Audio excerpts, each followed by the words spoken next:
Yes. And keep derivative till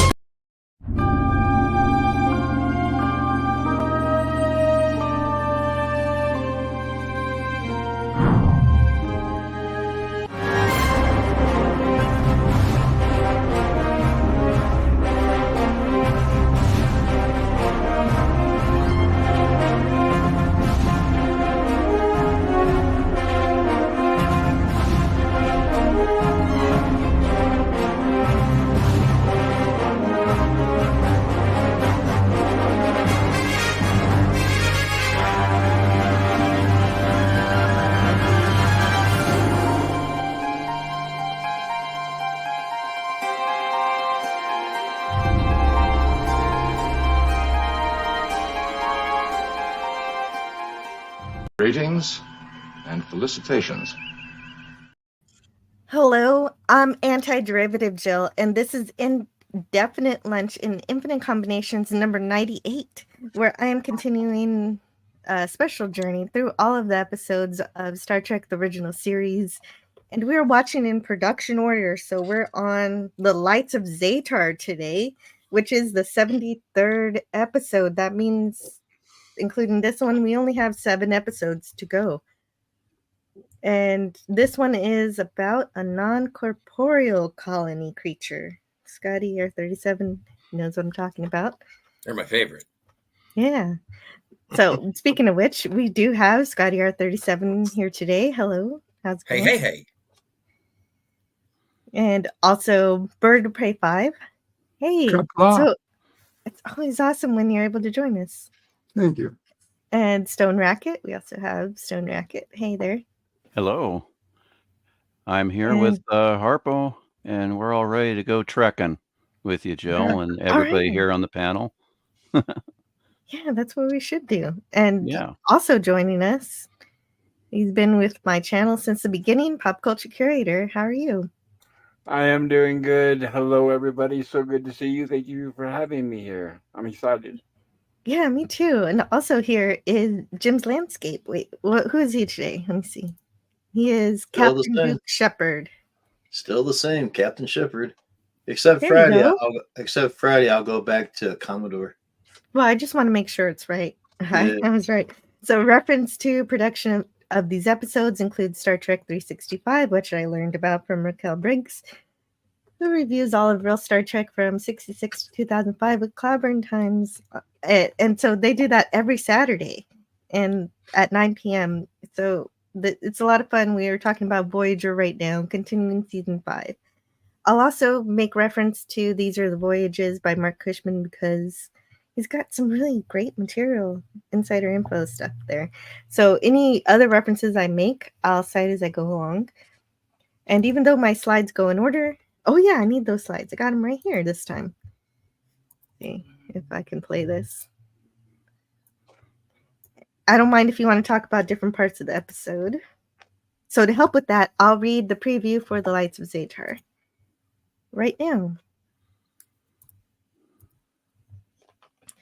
As the Enterprise delivers science specialist Mira Romaine to Memory Alpha, the Federation's Central Library facility, Chief Engineer Scott falls in love with the pretty lieutenant, and the feeling is mutual, giving rise to hopes for a bright future. But a strange energy storm suddenly strikes the library's planetoid location, killing all of the residents and somehow endowing Mira with an eerie precognitive abilities that allow her to predict where the storm will strike next. The Enterprise. Soon, Mira seems to be in communication with the entities that make up the energy storm, the collective life force of the last survivors of the dead planet Zetar. The entities are searching for a host body they can inhabit, and much to Scotty's dismay, Mira's psychological attributes make her the best candidate. So, I want to thank everybody who is listening today. Thank you for choosing to listen. It means so much that you want to talk to me about Star Trek. And I actually like that this one is following my live stream where we celebrated my passing 666 subscribers, where we watched a movie that had an exorcism, The Prophecy. But today we're watching The Lights of Zetar, which is the Star Trek episode that also has an exorcism and someone who is prophetic due to alien influence. So It's a ghost story. It's a ghost story. It is, isn't it? I have to thank Eugene Bird. He has given me a super sticker. Hey, thank you so much for that. Amazing. Wow. He says, thanks for being you. Thank you for that super sticker. That's pretty awesome. What should I play for that one? Something fancy.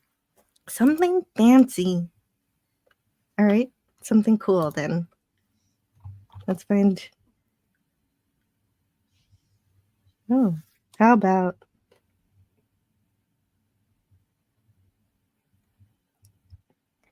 I want to find something good,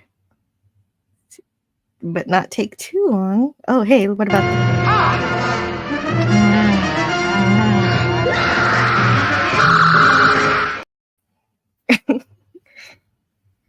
Oh man, you killed him. I'm sorry. Namagatu just wanted to. He just wanted to play. He just wanted to give you a hug, and you just shot him like that. Dang. Eugene Bird loves my broadcasts. And speaking of the chat, hello to everybody who's here. Franco Walker is here. Hello to Franco. He says to please subscribe, share, hit the like, and select live chat. Please do. Also here, Brogu. Memory Alpha's origin story. Yeah.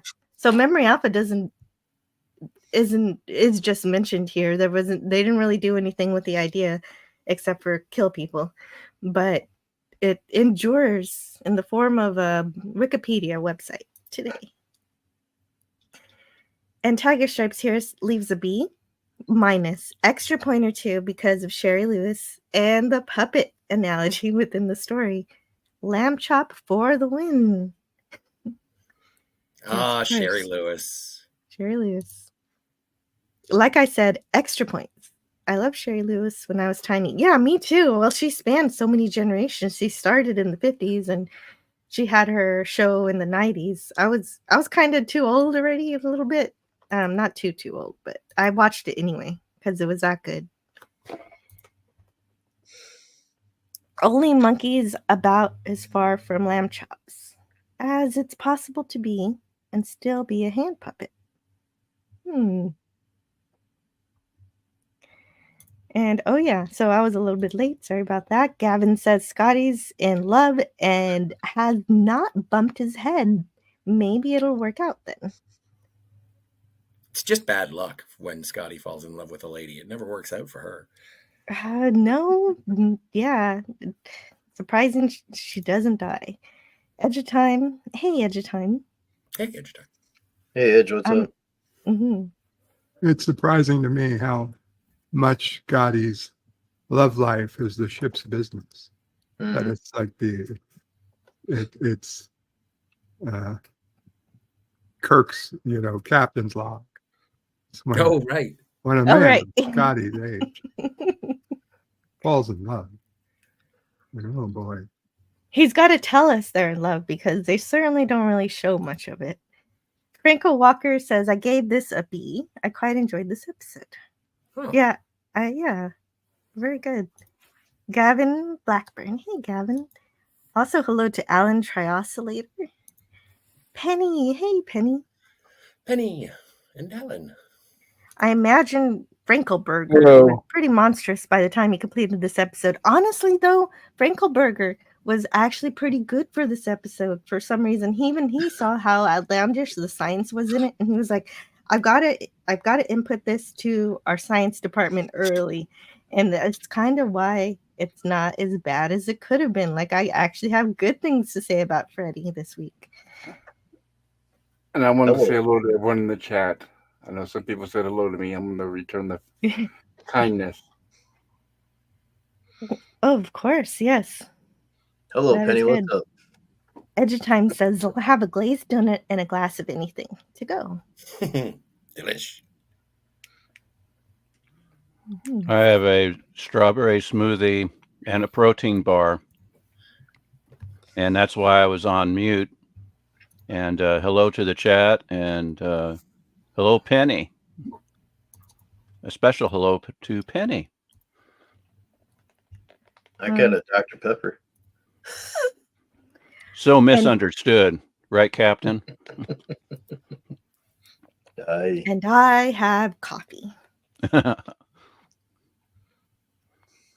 The Lights of Zetar first aired on January 31st, 1969. It was written by Jeremy Tarcher and Sherry Lewis.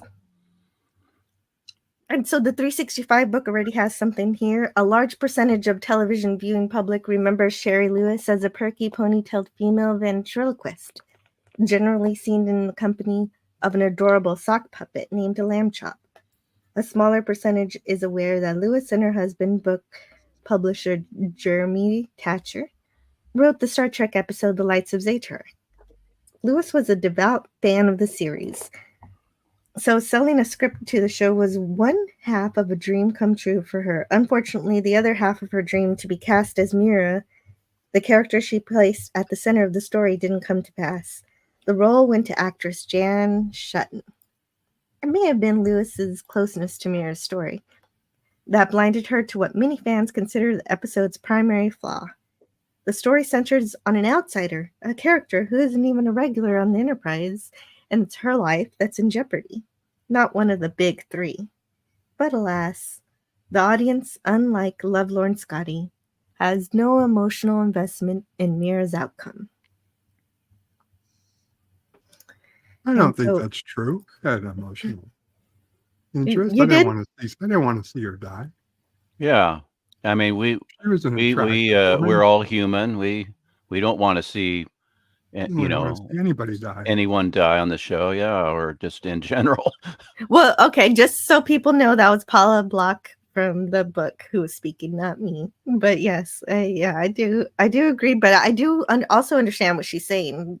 Usually, we like to center a story around a character who we already know and are deeply attached to, and this character just came out of left field, and so we don't really know much about her. But yes, I don't want to see her die either. Memory Alpha doesn't do too well in this episode. Well, that mirrors reality. It's not doing too well now. Yeah. Eugene Bird says that's a David Lee Roth quote at a time. Oh, wait. Eat 'em and smile. What is that? What did I miss? I missed something. Yeah, these young people, I don't know what they're talking about. They don't know they're coming or going. I don't either.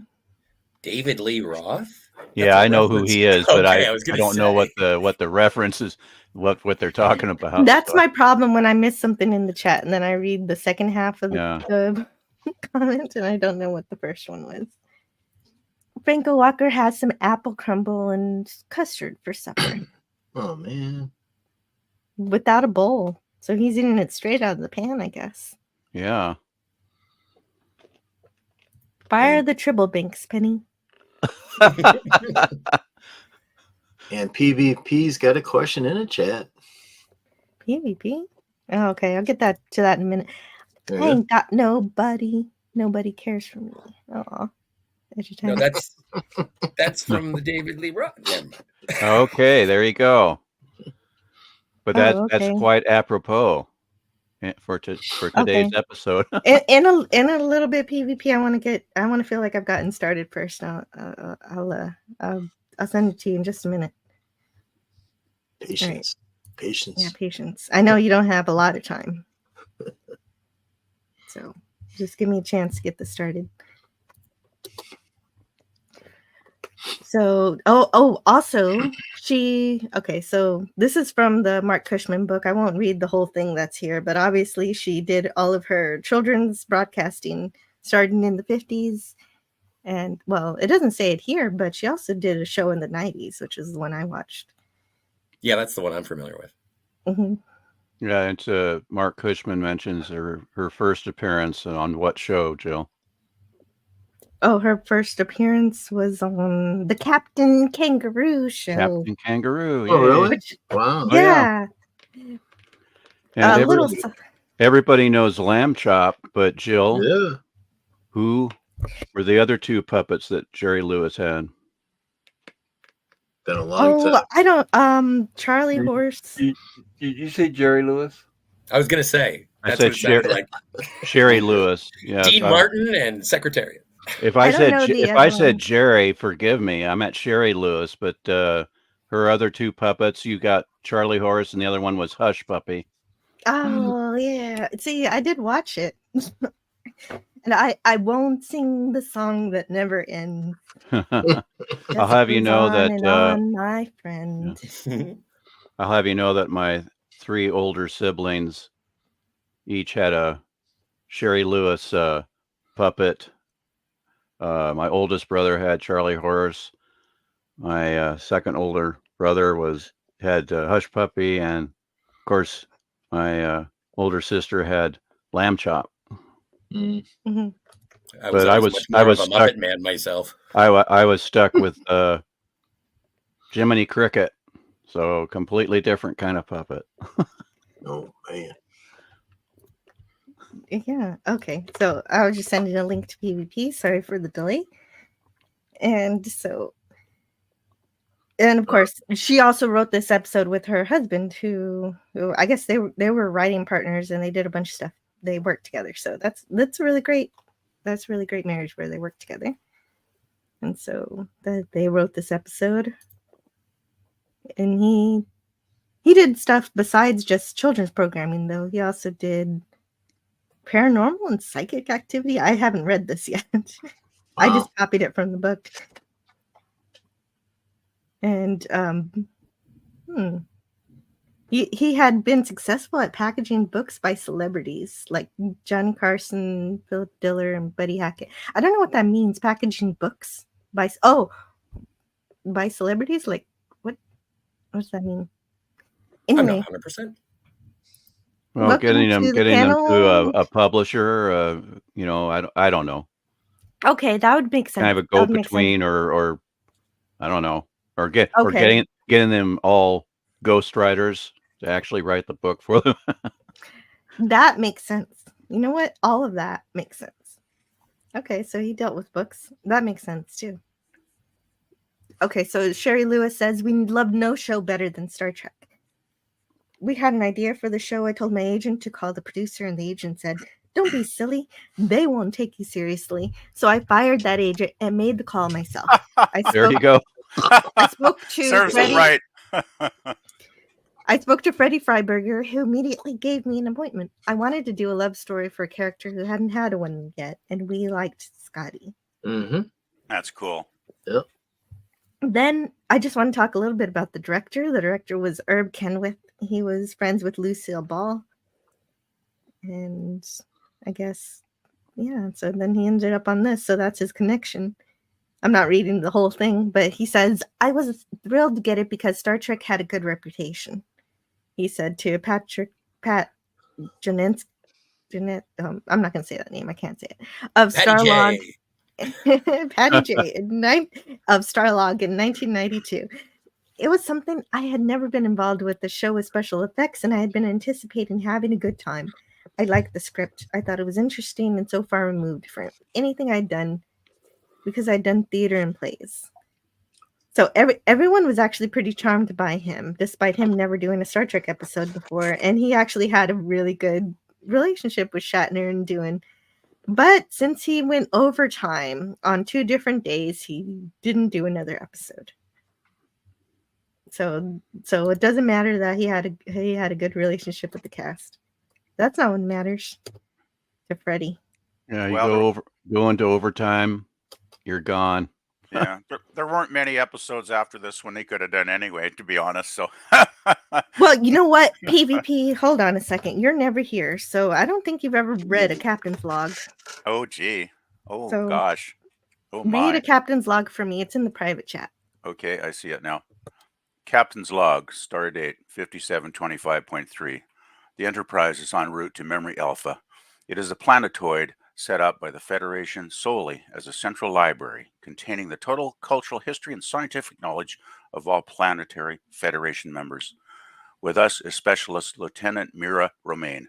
She is on board to supervise the transfer of newly designed equipment directly from the Enterprise to Memory Alpha. And one thing they wanted to make sure they did is make sure Scotty is working with her and she wasn't working under him. So I guess that's why she's a visitor and not someone who's already a part of the ship.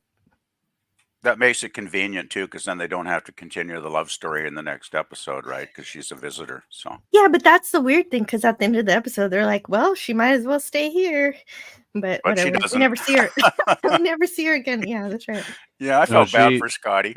she doesn't stay on the ship. She's Kirk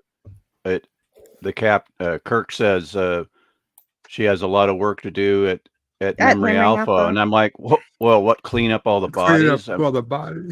You know, it's like everybody's dead. I'm like, what the heck? That's why I She's thought gonna be the one resident. that's why I thought she was staying on the ship, because why would they dump her off at a empty station Well, with I a bunch figured of dead people? they could drop her and Scotty, and they could repopulate Memory Alpha. Oh There you dear. go. Just like the Tribbles. Yeah. Oh my. I mean, there was such a happy moment at the end of this episode. It was like they forgot that the entire colony was massacred. Yeah, that really stunned me. I was like, well, wait a minute. There's a lot of dead people there. Well, it's That's interesting right. because they very specifically don't say how many people are at Memory Alpha. It says it varies based on the academics and the thinkers that are there. But when after the attack by the Zetarians, Spock does notice that there is a breach in the central computer brain. And so her being a specialist, she probably would be there to repair the damage and see if there's any information that she can recover. Right. Yeah, that's what I figure. Yeah. Yeah, that's exactly right. And Right. I Yes. know Spock said that that there might be a lot of loss of data that's irreplaceable, and I'm like, well, she has a lot of work cut out for her. She's got to restore all that. Right. Somebody had to have made a backup. Yes. Right? You would think so. Well, and So- even if there isn't a direct backup, it is a Federation. It seems like a joint endeavor by everyone in the Federation. And so if there are gaps in knowledge, I'm sure communication with those worlds would be possible to try and repopulate the memory banks. Yes, I would- indeed. I I'm would a think little there'd be a backup. suspicious of this quote that I have on screen. You're When a man of suspicious. Scotty's years falls in love. What does that mean exactly? Yeah, what does that mean? Come on. Hey, He's yeah, old. what does that mean? He's old. Well, that sucks. Come on, Yeah. just because you're old doesn't mean you can't fall in love. Come on. I geez. know. His biological clock is ticking. So, Well, it's a little different loneliness. for men, though. Our clock ticks a little longer, I think. Jill. no, I know, but it's like that's how they're portraying it. Mm. Like And he's the just getting loneliness. a little. What I think is it does tick, because there It gets to ticks. Mm-hmm. be a certain age where you cannot be compatible with someone who is of childbearing age. And so if he Well, gets too old, Yeah, I'll give you that. then yeah. he's not going to be able to be with a 20 or 30-year-old anymore. Well, that's true. No, Probably. You know. Jill, from the Cushman book, did you want to talk about this particular sequence that you have on screen? Uh-oh. Well, actually, what I wanted to do instead was talk about Jan Schuden, There you because go. she had something here. She said Sherry Lewis was supposed to get the part. She wrote it for herself. When I went into the interview, she was there. I didn't know she had written it or was up for it, and I got it right away. Freddie Freiberger brought me in because he thought I was perfect for the role, and Herb Kenwith, and I really hit it off. So I guess Freddie liked her piercing blue eyes and how they were able to drain itself of emotion. And Jan Schuten had been seen in commercials. I guess she was in commercials. And she was also on The Fugitive, The Outer Limits, The Andy Griffith Show, and made 5 appearances on Ben Casey, Ooh. including episodes also produced by Fred. Huh. And she knew Leonard Nimoy from an actor's workshop, taught by him, I guess. Oh, no, wait, but it was run by future Star Trek actor Jeff Corey. Who we'll see upcoming in an episode very soon. Great. Which one? The Cloudminders. Cloudminders. Nice. Oh, that's the next episode, PvP. Yes, and he's the sort of the top guy, the ruler on the Cloud City. Remember? That makes sense. And Nimoy often led the class when Corey was busy acting. So Shutton said, "You know how you look up to a teacher and want them to think you're wonderful, but you know all they see are the bad things you're doing? That's what it was like. I wouldn't say it was fun to work with. I wouldn't say Leonard was fun to work with. He was always an intelligent actor, but it wasn't fun for me because I had been his student." Oh. And so basically Mira Romaine, that's her name in the episode, goes to is being taken to Memory Alpha because she's got to deal with the library computers there, and her and Scott The spend Enterprise is just like Uber of the future. Right? Wait, what's the statement? I'm sorry, it's just that the Enterprise gets to play in Uber, like an Uber Lyft. Oh, right. Yeah, she is. Car yeah, right. For them. That's Aren't you right. supposed to be out exploring the galaxy? Well, yeah, this is the future. This is the Futurama episode of Star Trek where they're just delivering her to Memory Alpha to exchange some information. Yeah. Well, the Enterprise does that sometimes. They carry around delegates and things. It's just, this was very specifically a 5-year mission to explore strange new worlds, but this is exploring and on occasionally, we'll be a taxi service. Scotty's dates around the galaxy. Yeah, well, they're going to the library. I like going to the library. And library? What's library? This is a stock shot. You got it. Which episode? Do you know? I read it, but I forget which one. Oh, darn. I should have looked. I can look. Okay. Yeah, I read that too, and I forgot. Yeah, I did too, but I just forgot what I thought. I was hoping one of you guys would remember for me. From Galileo 7. Yes. Okay, what's this line supposed to be? Yeah, I also. It's like, what? Scotty's really brainy. He would go for last brainy time girl. He did go for the dancer, right? I guess, but still, last time we saw Scotty this happy, it was just he was a belly dancer on Wolf in the Jack the Fold. Ripper planet. Yeah, Wolf in the Fold. Yeah, okay, but that wasn't probably intoxicated at the time, so But we're forgetting about Who Mourns for Adonis. Yeah, Apollo's. Yeah, that Apollo episode. I can't think of her name. Carolyn what was that? Got his fair share Carolyn of ladies. Could you repeat that, Bird? You're right. Yeah, Scotty gets his fair share of ladies. I didn't think of that one. It's 3. You got it. He's only accused of killing 1. Oh, you're right. Of course, Kirk had more. Well, of course, he's the captain. Yeah. Rank has its privileges, That was probably written in his contract. He's got to kiss somebody at least every 2 or 3 episodes, right? It should be every week. I'm sure Shatner would have wanted it that way. Well, yeah. So Carolyn did work in archaeology, anthropology, and ancient civilizations. So I don't like this line either. It's a terrible line, PvP. You're right to point this one out because in my notes I say I hate this line. Well, I mean, how many times has Scotty saved the Enterprise from certain doom by being brilliant, a brilliant genius that pulls it out of the bag in the last 2 minutes? Come on, he's a smart guy, right? Of course, he would appreciate an intelligent woman. Yeah, right. And so what happened was Okay, so in the story, I guess the science consultants gave their opinions on things also besides science. So they had a different name for memory alpha. The name would imply that there are 6 other memories, since the script specifies that the installation is unique. Suggest memory 1 or memory alpha, and here throughout the script. So that's the birth memory alpha, as everybody said before. Oh, goodness gracious, Big Daddy MRI is here. Thank you, Scotty, for bringing that up. I was having so much fun. Let's see, where are we? Big Daddy MRI sends a 1999 super sticker. Thank you so much. Oh, it also says, "Thanks for being you." I love that sticker. It's so cute. And if you are a member, don't forget to flood the chat with Eric's. Oh, yes, please do.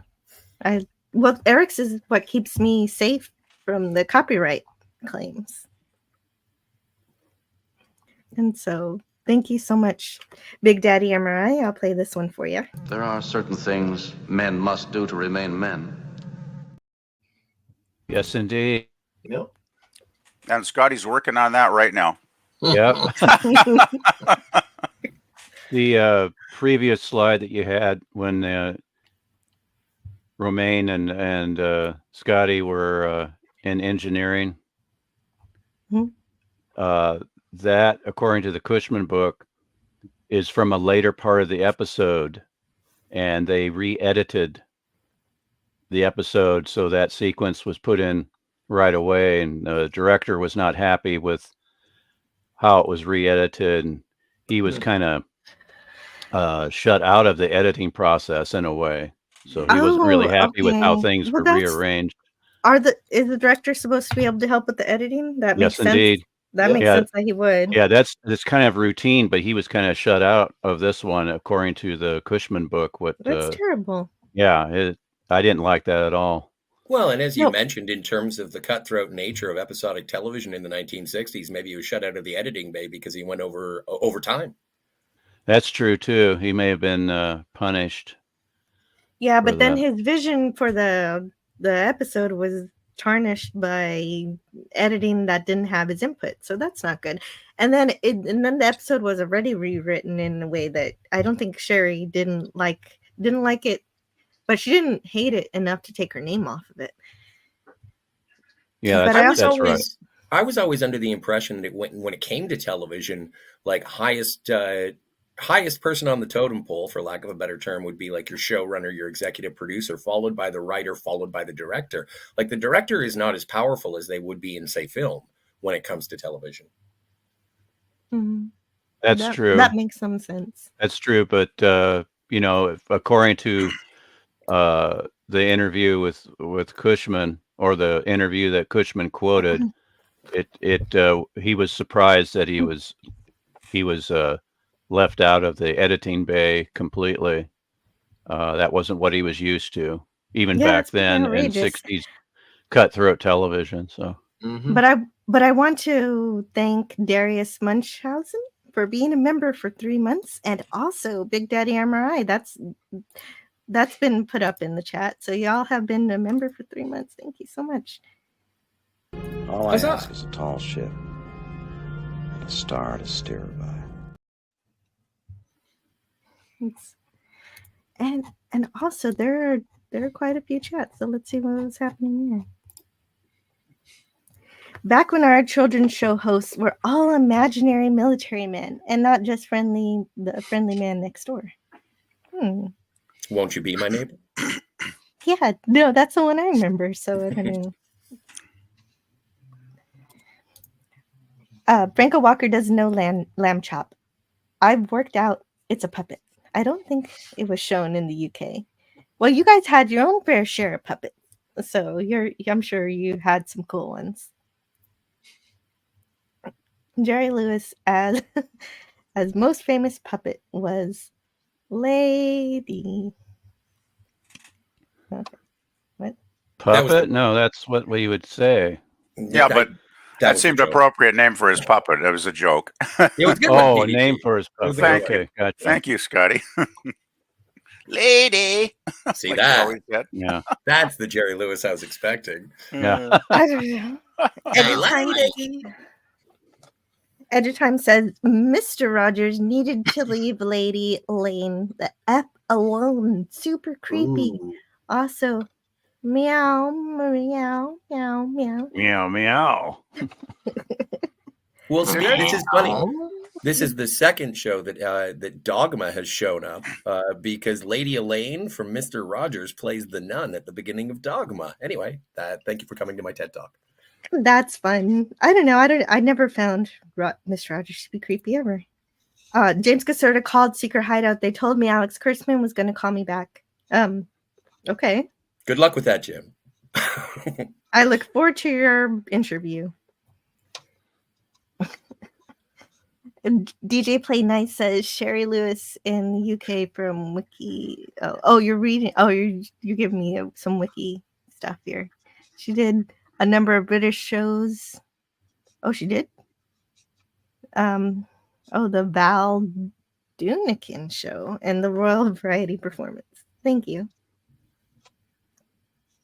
Oh, Edge of Time says, don't forget to order my latest book, Wasted in the Chat. Absurd jokes and 80 song references. 3rd edition. Updated for 2024. Okie dokie. Mm-hmm. All right. And Eugene Bird says, I make too much on my day job. If you are studying guitar to enjoy and perhaps entertain others, good to study the virtuosos. If you start practicing slow, getting it up to speed takes time, right? Mm-hmm. Yep. A 5-year mission that only took 3 years. Oh, booger. Yeah, that's the case. Well, the network decided there should be no more Star Trek, and that's what happened. Mm-hmm.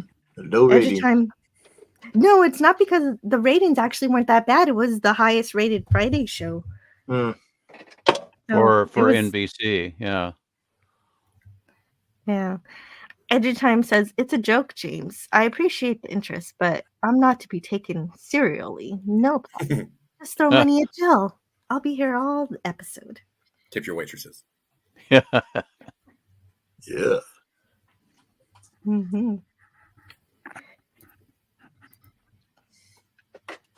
Oh, Big Daddy Ermai, the producer, every Friday night. You have to have it specified in your contract that you can remove your name as a writer. Oh, really? I can't just say weird. Mm. Confusing Sherry Lewis with Jerry Lewis. Very different. Did I say Jerry? I didn't mean to. I did. I don't know. I'm confused. Dogma's funny. Agreed.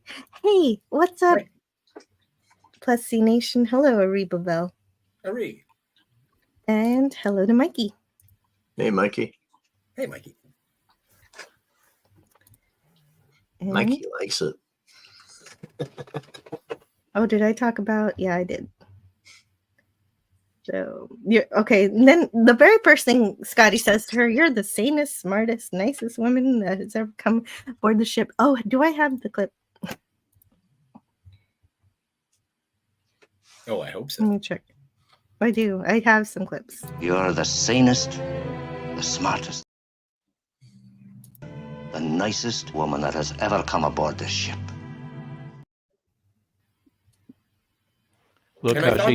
Look how in that clip you just played, how she's looking at Scotty. Like, and it did feel out of place just because there is a scene that picks up exactly in that location again later on in the episode.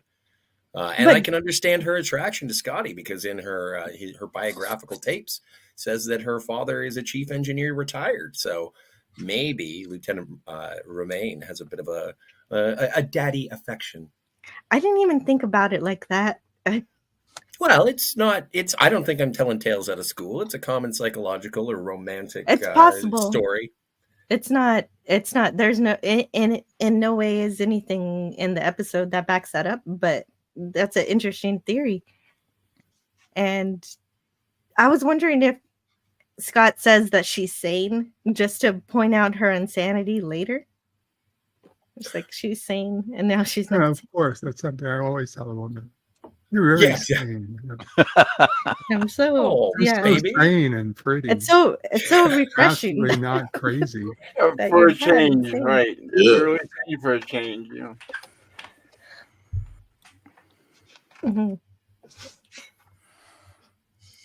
And so on the bridge, okay, so they see what they think is a storm, but fortunately they inputted this script into the science department and they said you can't have lightning like that in space or whatever. So they realized that it had to be something else.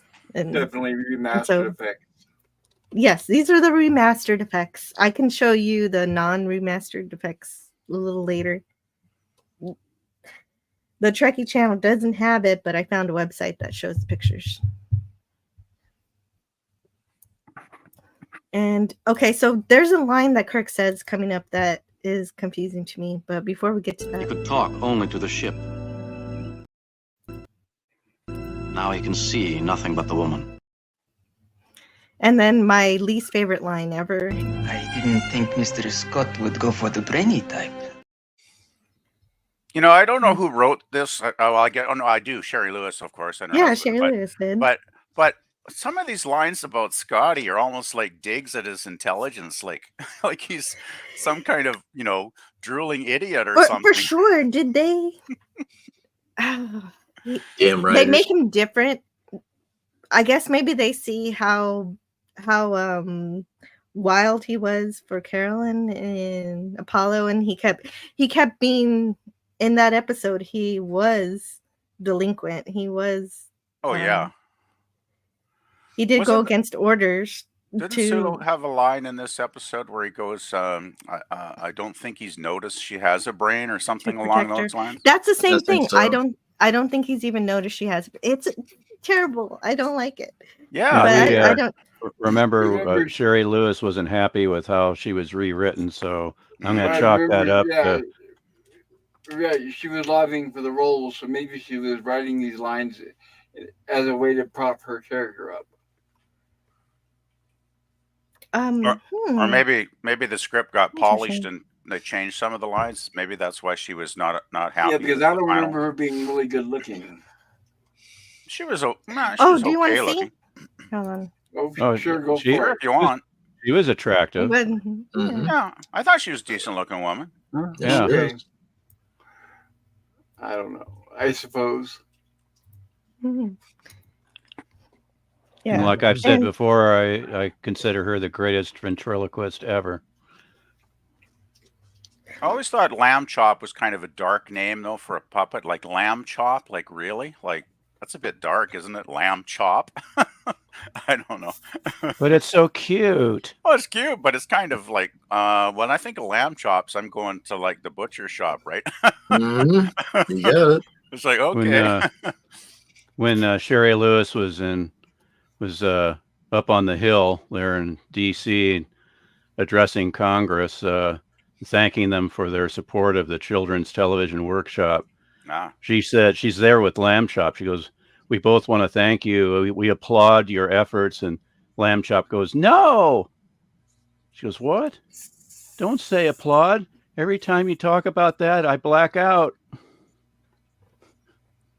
Get it? Applause, the puppet, on her other hand. No. Oh, jeez. Wow. That's pretty dark, too. That's why I said it, because you're talking about it being dark with the name Lamb Chops. Yeah, that's wow. That's pretty good, actually. Sherry had a kind of wicked sense of humor. Yes, indeed. Yeah, that's pretty good. No natural phenomena can move faster than the speed of light.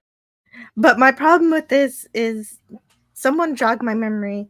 Wasn't there another space alien that could go faster than the speed of light? Right, but I guess it wasn't natural. Was it the one in Obsession? Was it Obsession? Obsession! Oh, PvP, I'm so glad you're here. I think that's it. Because they chased it, right? And I think it went to warp speed in that episode, if I I remember couldn't correctly. figure it out. I love Thank that you. episode, so that's probably why I remember it. Mm-hmm. Awesome. Yes, By the the way, creature is slowing down. It's down to warp 2. There you go. I'm going to have to leave in about 2 or 3, 4 minutes, something like that. So I just want to let you know I'll be heading out soon. Okay, but before you go, you've got to tell us. Okay, so we're nowhere near getting through this episode, but please tell us that's fine though. We all know how it ends and we've seen it. So tell us what you think of this episode and what you want to share. I think it's, of course, it does have its flaws, which we've, talked about some of those already. I do, overall, I give it a B minus. I think it's a good episode. I enjoy it probably mostly because of the Scotty, love interest angle, which is kind of fun because, let's face it, Scotty doesn't always get, featured in an episode too often. So it was nice because I always loved Mr. Scott. I thought he was a great character and he did get underutilized in quite a few episodes. So yeah, I thought it was an enjoyable episode. Of course, there are problems, with the plot, but I'm sure you guys will discuss that in more detail after I head out. But yeah, I just think it's a good episode. I think, like a lot of season 3 episodes, season 3 gets much maligned, but I think there's a lot of actually really solid season 3 episodes, at least to me. So yeah, I think this is one of the solid episodes of the 3rd season for sure. Yeah, well, I think it's better than the Market Gideon. So thank you so much. Thank you so much for being here. You're welcome, PvP. Jill. Is there anything you want to share before you have to go? Not much. Like I what you're just working on got the my internet? music channel where I work on my music playlist because I have never got around to getting the time in to do any live streams yet. But hopefully one of these days. I keep saying that, I know. But so yeah, just putting up music, trying to put up some music every week, and that's about it, Jill, for my channel. Mm-hmm. All right. Well, thank you so much for joining us, PvP. Oh, thanks. I'm glad I could be here. Yeah, when you got to drop out, you can just drop out when you need. Yeah, I'll do that. I'll just vanish mysteriously. Yes, yeah, because we did the exit here. That's why I did it this way. Yes, thank you. You're welcome. And so there we go. So there's a yellow alert, and people lose parts of their brain or something, or control of parts of their brain. Control. Not their actual brains. Yeah, they didn't lose any parts, thank God. But thank goodness, right? Well, sight and speech, stuff like that. Right. But Sub-Commander Toll's here. He says, I feel like Jerry Lewis came up with a pretty stereotyped love story, then tried to make it fit a Scotty in the world of Star Trek, and it doesn't really work. Yeah, fair enough. Yeah, that's a fair assessment. I agree. I do too. I like the attempt. I want to see Scotty with somebody, but this was just not natural. Tain't natural. So Mikey Seuss 4 says Mira Romaine likes Scotty for his kindness and caring nature, a side of him that he rarely ever showed in the previous episodes. Great writing for this spatial love story. Ooh, Mikey likes this one. Hey, contrast. I like it. Mm-hmm. Wait a minute, what? Oh, I don't know. No, I was looking on the chat. Oh. Big Daddy MRI gives the episode a B minus. And Mikey gives it a solid B. Action Com says it's a scary one. James Caserta gives it a solid F.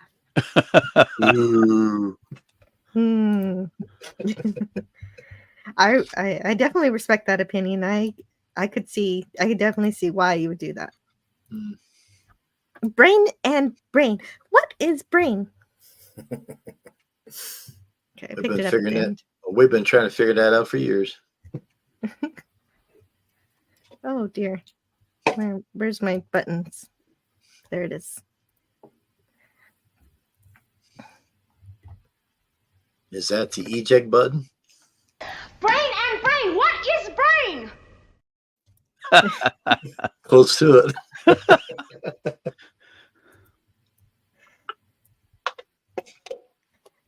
And so everyone seems to be okay except for Romaine, who passes out. Man. StreamYard is really funky today. Oh, there's that close up of the rear eye. Just can't get enough of that in this episode.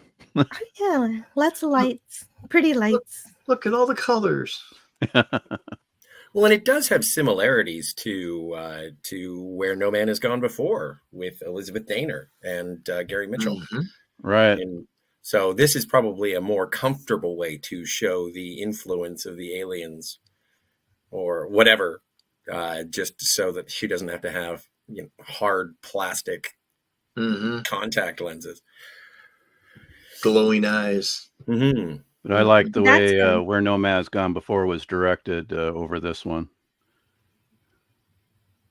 Yeah, me too. Well, it could be the editing. We don't know. Like you said, there was some editing issues. Well, and also Mira is repelling the influence of the Zetans. Right. Right. Zetarans, sorry. Zetarans, yeah. Yeah, she's fighting the possession. So she's right now, in case nobody knows what's happening, they're just watching this podcast or show and they don't know what's happening. Mira just got possessed by these alien beings, these dead alien beings. She just fainted, Jill. She did. Oh. And so she and she makes some weird sounds also. That's also a thing I don't have a clip of for just making. Yeah, there you go. Thank you. Perfect. And wubba-da. So, what? Huh? Yeah. The problem with Ahura is that she couldn't make her hands move, so she couldn't respond to Memory Alpha when they were hailing. They're probably saying, help us, but she couldn't respond because she couldn't move her hands. Chekhov couldn't use his eyes. Zulu couldn't talk. And so Spock says that a different area of the brain is affected by these beings, but he hasn't said yet that they're beings, but we know they are. So I'm just going to say that. So I do like that he is analyzing that, and that is basically this scene. So pretty soon it will head into a sick bay.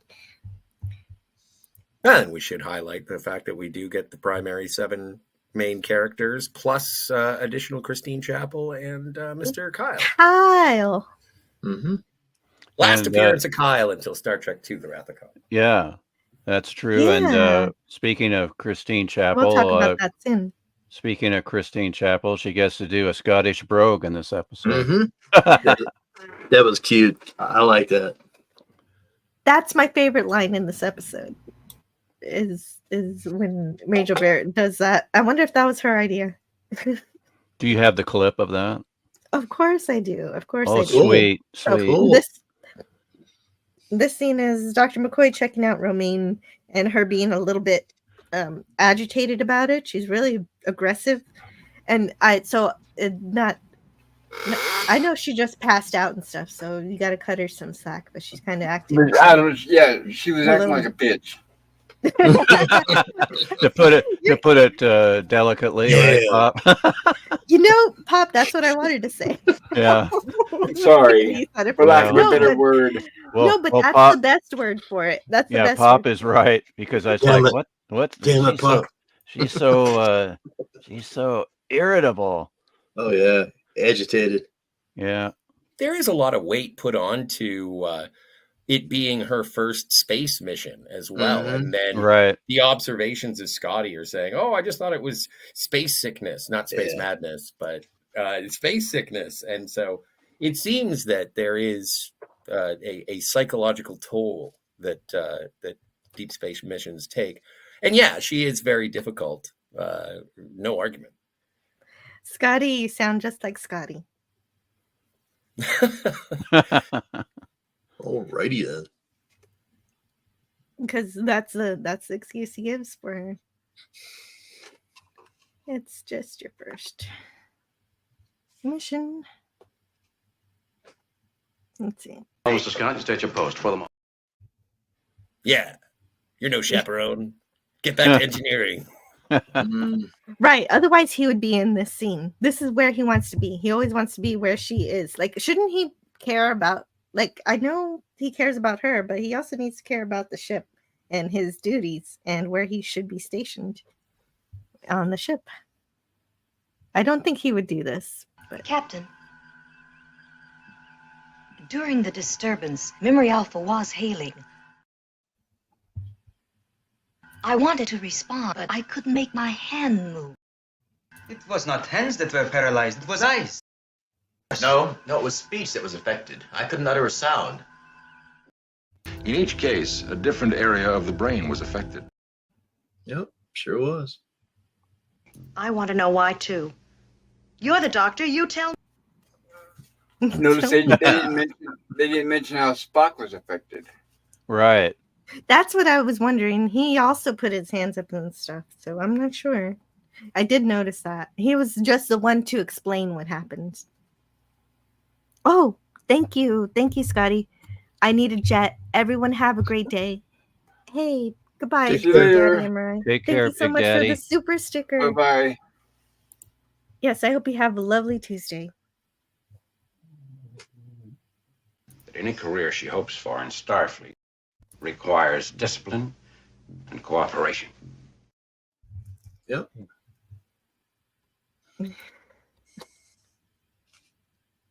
Yeah, just keep it on this slide for a while. She's got great legs. Oh yeah, she does. And that last line too about discipline and cooperation, that seemed to be another main factor missing from New Trek. Oh yes, definitely, for sure, absolutely. No respect, No doubt. no cooperation, nothing. Right? Yeah, like even when you just pass out, you gotta, you gotta remember who you are. Oh, this bedside manner like that, Scotty. You're in the wrong business. I like that. Nap. Yeah, that's I like great. that. Well, as Kirk says in Generations, with tact like that, you make an excellent engineer. Yep. That's the thing. He was supposed to stay at his post, but here he is. Yeah. No, well, he's in love. He is, apparently. He makes me believe it, but she doesn't so much. Well, she's kind of bitchy in this scene, so it's kind of difficult to. Yeah, it's like, how did she behave before she was possessed? Was she always like this? No, it's them. It's them. They're aliens inside her. Yeah, it's got to be. Maybe Bones could have knocked her out, give her a sedative, calm her down. I think she's got great space legs. Oh, she's playing hard to get. No, I actually remember watching this episode for the first time because I first watched Star Trek when I was 19, and I kind of liked the idea of new space travelers maybe having some difficulty adjusting to traveling in space because I love the Navy parallel in Star Trek. But thinking about it today after seeing all these episodes, it doesn't really make sense because no one else on Star Trek who are boarding the ship for the first time ever had this issue. So, but I still kind of like it. Well, but it is still subscribing to sort of that late 60s idea of the fragility of women to a more heightened extent than you would see in subsequent iterations of the show.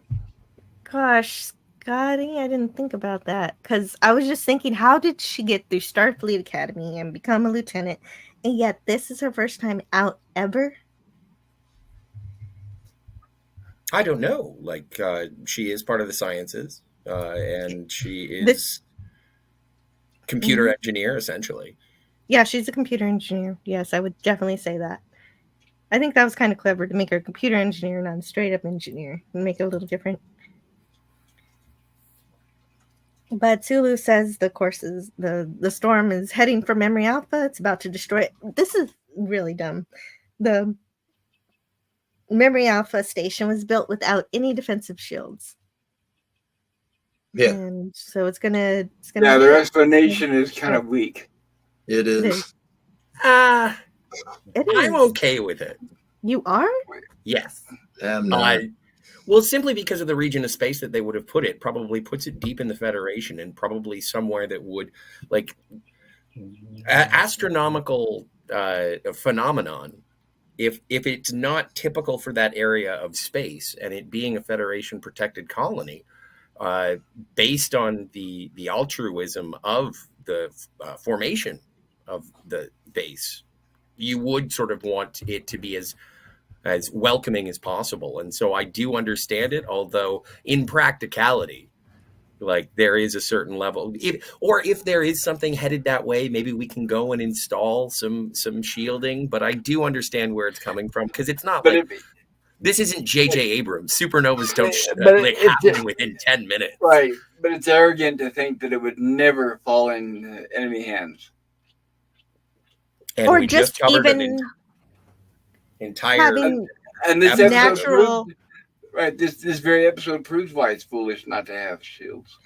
And it's not just the matter of, the Klingons saying, "Oh, we can't get through this space, so we can't attack them." It's not just enemies attacking; it's also natural phenomenon. So Yes. what about just deflectors? Well, how about respecting should the be privacy? something. And some of that information's got to be top secret.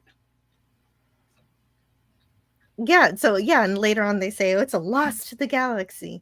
Oh, so I guess it's not worth protecting. I understand. I don't. I I think understand your one of the- concern, but that I think region of it's one of- space may be safer. I think it's one of the stupidest things I've ever heard about in Star Trek so far up to this point, is not shielding a base that you think has very, very special, important information that we're not told is backed up anywhere else. If it's important to you, at least deflectors, if you're not making it a full military base, because it's in a nested area, as you're guessing, that is protected all around with it, like it's deep in Federation space. That's probably possible, but even then, you need some kind of protection.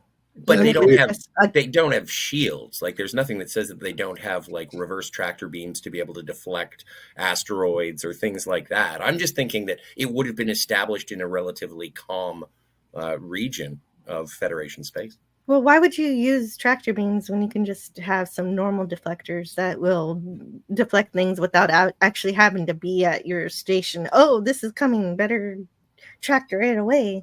Well, and again, the same reason that they give in the episode, by saying that it would have been inappropriate for the diplomatic purpose of Memory Alpha. All right. That's just, hey, it would have, I don't, but, and as we see with the ship, either way, if they had shields, it wouldn't have made a lick of difference. No, that's right. It wouldn't have. I'm just saying it should have had them. It's just like Kirk beaming down with no phaser or communicator. Exactly. Same thing. I agree. I agree with that. Yep. Completely. Yeah, but there was 9 minutes missing. Maybe his communicator was taken, as we covered last week. Don't forget to check out last week's episode. Yeah, but then why didn't Spock contact him? Try to contact him with the communicator. There was no. Anyway, that episode is a different story. Check out that review. I really wish Kirk would have pushed Spock for an estimate. Yeah. Is it 10 people? Is it 100? We saw 10 people. I don't know how many people we saw. About 6 people dead. But yeah, that's right. We don't know if there were 10 people, 50 people, 100, 300. 10,000? I don't know. I'm still not sure. Yeah. How many people died? Don't worry about the people who died. We're gonna have a cute ending. Only seeing 3 though.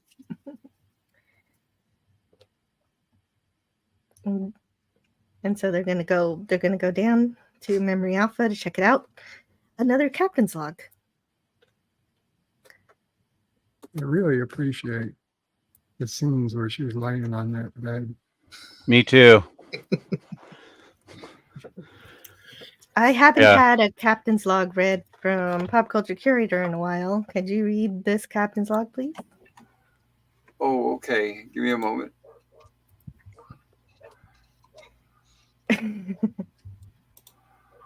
Captain's log, supplemental, stardate 5725.6. The storm has cleared Memory Alpha. It is heading away at an incredible speed. We have been unable to make contact with the planetoid. Its silence is ominous. We are beaming down to investigate. So before we do that, I have a few clips. And this is just getting used to what you might call your space legs. There they are. And there they are. Hit the Memory Alpha planetoid as it did us. It has the ability to change speed.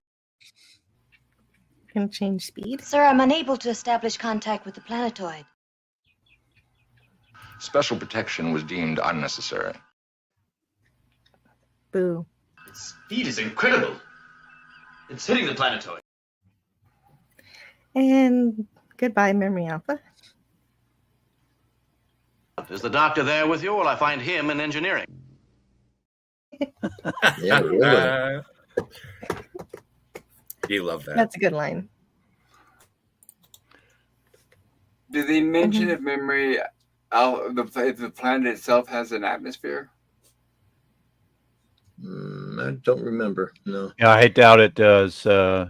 It's all So it looks contained. look like dome cities. Yeah, it in a way, yeah, from that Okay. shot where we see the actual facility from orbit. Right. You're right, Pop Culture. They don't say what class planet it is.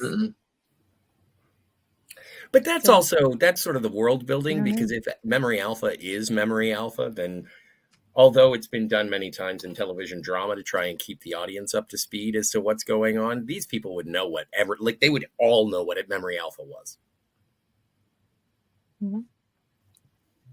Yeah, it's a library. And so there's she sees the dead Memory Alpha Wolfman. scientist, the Wolfman, alien. Alien, yes. Before the rest of the crew sees them when they go down on their landing party mission. And there's Memory Alpha. Yeah, there's Memory indeed. Alpha. We don't know the class planet, the class status of the planet itself. Be cool to know. Oh, another use of that prop. There you go. I noticed that earlier. Wait, Yeah. which prop? The one right there with the orange circle.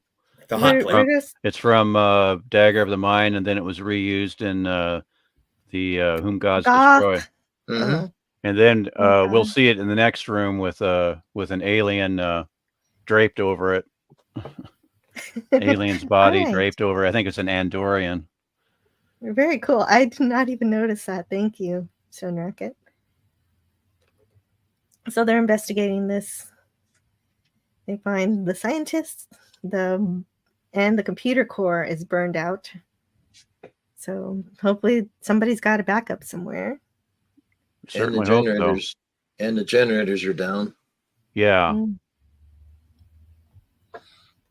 Right. So they can't turn on more of the lights.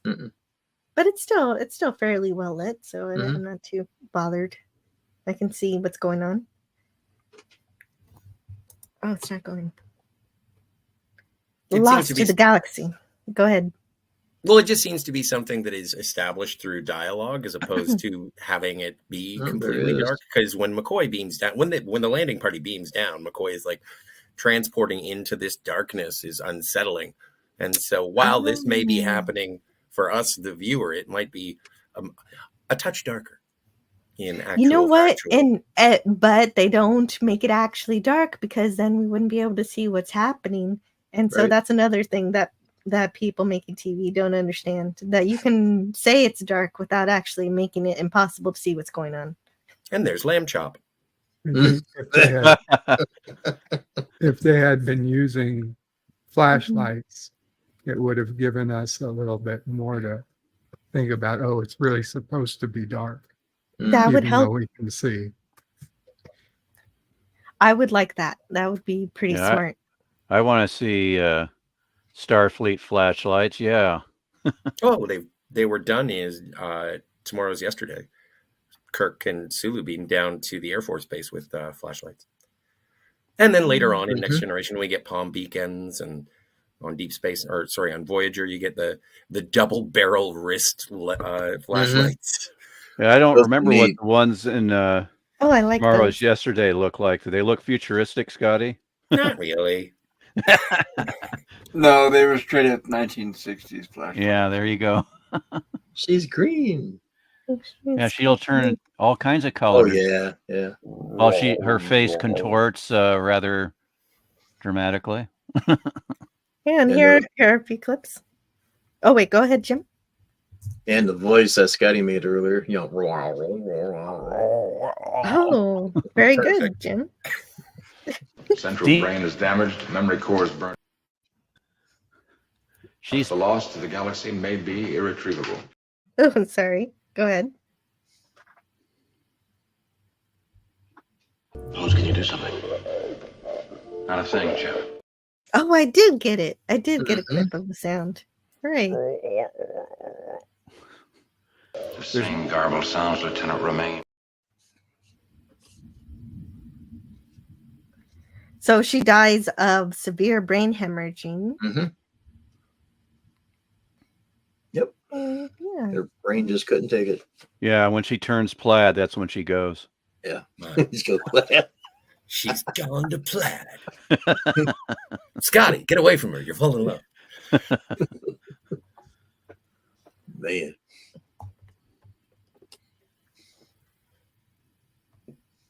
Yeah, so each had a different center of the brain destroyed. Cause unknown.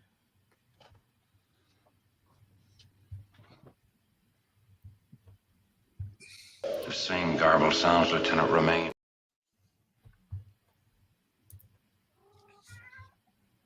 How do you know? I know. You'll be killed if we stay. Yeah, so basically she's just invited on to say, hey, let's get out of here. The storm is coming back to the Enterprise. So to the station. Apparently and then Sulu backs her up. Sulu's like, yep, that's what's happening. The storm is returning, because they're still calling it a storm. They're not telling us it's 100 or 10 or 100 people yet, which it is. I don't know. Well, and this seems like a weird bit of padding, and I'll discuss the padding when we There's get a to ton the of reviews. there's a ton of padding, especially coming up with the conference scene. Super padded. Oh, well, and it's just interesting because, like, out of the landing party of 5, 4 beam up, and then it's like, Mira's not here. And it's like, okay, fix it. And they do immediately with no difficulty whatsoever. It's like, why did that happen? In fact, never mind. No, he tells Scotty to check it out. Yeah, but we never get an answer as to what happened. It's the space aliens, Scotty. It's always the space aliens. Wait, what was your concern exactly? I didn't. Oh, well, the entire landing party isn't beamed up together, and then when they get to the transporter control, like, everybody steps off the transporter pad, and Mira's not there, and it's like, where's Mira? And it's like, let me fiddle with the buttons a little bit more. They don't say. It's just Something's interfering with the transporter signal. I have a code. It's the space aliens. They did it. The aliens did it. Yeah, that's Mira's full of space aliens, and it caused some problems. There you go. Right. Yeah, but they don't. They should just say that. Yeah. Why did it have any difficulty with the beam down? Well, they did. She was still suspended in the transporter system, and they had to re-beam to get her back on the ship.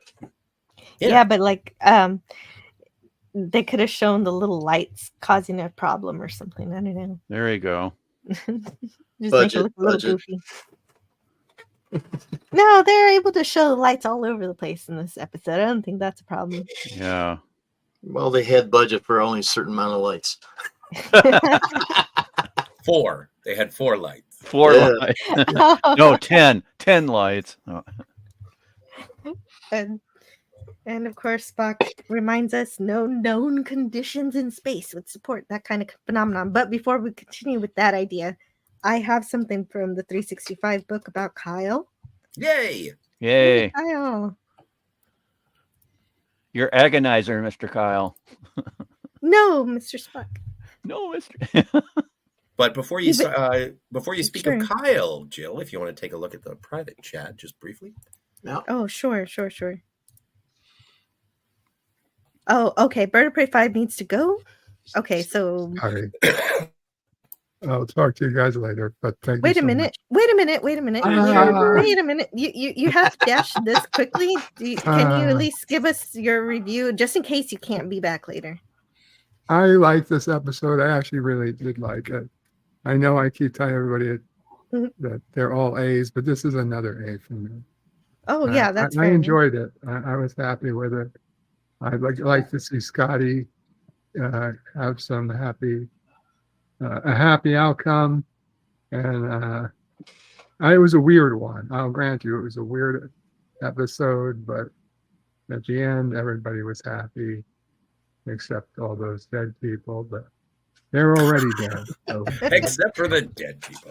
Except for the dead. Living, we're happy. A for me. Not A plus, just A. There you go. Mm-hmm. And make sure to subscribe to Bird of Prey 5. He's got super cool live streams. Thank you. On Mondays and Fridays. Anything else? No, that's it. I'm sorry. I gotta go. Thank you so much. Care, Bird. Love the show. Bird. Love the reviews. Keep the videos coming. Kapla. Thank you. Kapla. We'll see you later.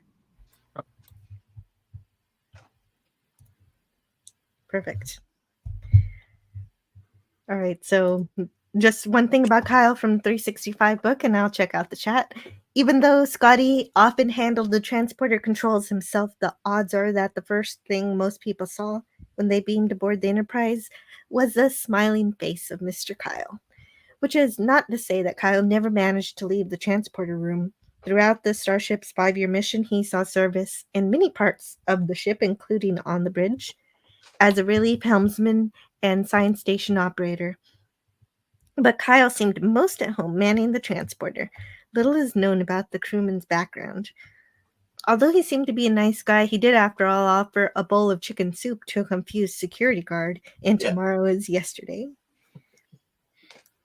Played by British-born actor John Winston, Kyle was the only non-American crewman viewers met whose non-American accent, Yorkshire, in his case, was authentic. He would eventually appear in 11 episodes, 3 in Season 1, 7 in Season 2, and 1 in Season 3, ranking him behind only Nurse Chapel as the recurring minor character with dialogue who had the most appearances. Actor Billy Blackburn's Navigator actually appeared in 61 episodes, but he never had a line of dialogue. What? 61 episodes? Billy Blackburn? Really? Yeah, he pops up a lot. He's in this episode. Jeez. Okay. Well, that is another live stream. Which episodes are Billy Blackburn in? Because he's in almost all of them, and I don't remember talking about him that much. But anyway, excuse me. As far as Kyle, I have a sneaking suspicion that maybe Sherry Lewis and her husband specifically, had that character in their script because they liked him as well. Mm-hmm. Yeah, who doesn't like? You were a fan of Lieutenant Kyle. Yeah. Well, now I'm wondering if he was in the Who Mourns for Adonais to see if he's a part of all 3 of the episodes where Scotty has an ill-fated romance, because he is in Wolf in the Fold and he is in this one. I just don't remember if he was in Who Mourns for Adonais. That's very easily discovered. Yeah, I'll check it out. It's my question. I'll answer it myself, and I'll let you know. I'll report. But I'm back already shortly. there. Oh, okay. Well, if you're there, yes, he's there. Hey, look at Kyle, the bad luck charm for Montgomery Scott. Yeah. Okay. Let me just finish this thing from 365. The Lights of Zetar was Winston's final appearance on the original series, like you said, Scotty R37. Although Kyle would appear in 6 episodes of Star Trek the Animated Series, the character was voiced by James Doohan, but Winston would return to Star Trek fold one last time to reprise Kyle in Star Trek II: The Wrath of Khan. Mm-hmm. And so yeah, so that's Kyle. Bye, Kyle. Until later. And what does he say? What is this? Winston in Reflections made an interview for this book. What book? Star Trek New Voyages. And he said, I was a stage actor who Joe DaGosta would call. So then I got to be transporter chief, and I do with the crew of the Enterprise what Star Trek was doing with those watching. Transport them from one place to another, transport them from one realm to another. I couldn't see it in those terms then, of course. I didn't think in those terms back then. In regards to that job, I played much bigger parts on stage, what I thought were more important parts. And they were to me from an actor's perspective. But perspectives are limited to a person's thinking and limited to a certain time. Star Trek is not limited. Star Trek lives on. So well, and I'm just happy for the contribution that he provided to the original series. I'm excited when I see him. He is my he's in the same sort of category as Eddie Paskey, and he is. Yeah, good old Eddie. For sure. I wish I would put Bill Blackburn in there as well, but honestly, I don't even remember what he looks like. I don't either, but he was a part of 61 episodes somehow. Yep. It just goes to show you how lines can help when creating a character. You're right. Some engineers are awkward in social settings, says Big Daddy MRI, but the writing could have been improved. Yeah, definitely. Mm-hmm. The writing was the biggest issue.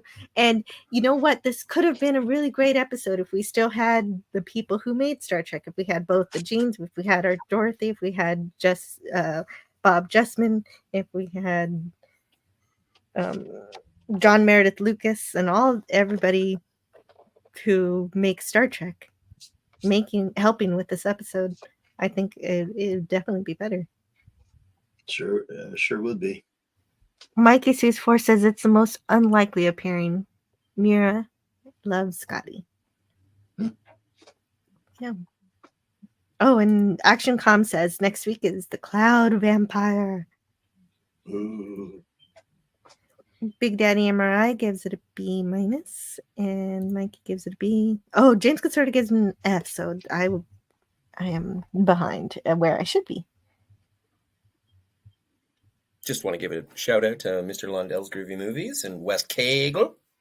Yeah, hello to Mr. Lundell's Groovy Movies. Check out his channel. He puts up some cool old movie things. Montgomery Scott cast in the role of the thirsty little puppy dog. You know what? You're absolutely right. That's what he does. He's a simp. And they called it puppy love. I'm not a big fan of that word. I don't like it. It's a silly term. It is kind of. Kirk told Scotty, with tact like that, you'd make a lousy psychologist in Star Trek Generations. I appreciate the correction, Mikey. This is an interesting gooey graphic on the view screen. Oh, which one was that? The dartboard. The concentric circles of here's where Memory Alpha is. Oh my God, you know it's going straight for it. Yeah, it was. It was.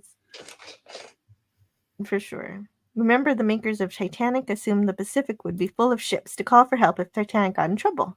That's why they only had enough lifeboats to transfer people. Well, and that was stupid too. Look what happened. So it's the same thing with not putting deflectors on your library. Mr. Lundell's Groovy Movie says, why would you put your main computer system on an asteroid in the middle of space where anyone could roll up onto it and do whatever? Well, because two I guess things. You don't really care about it. It's in the heart of Federation space. It's within Federation space, and it's not on an asteroid. It's on a planetoid. I don't mean to be adversarial on this, but I still have some reverence. No, that was just fact. Memory Alpha.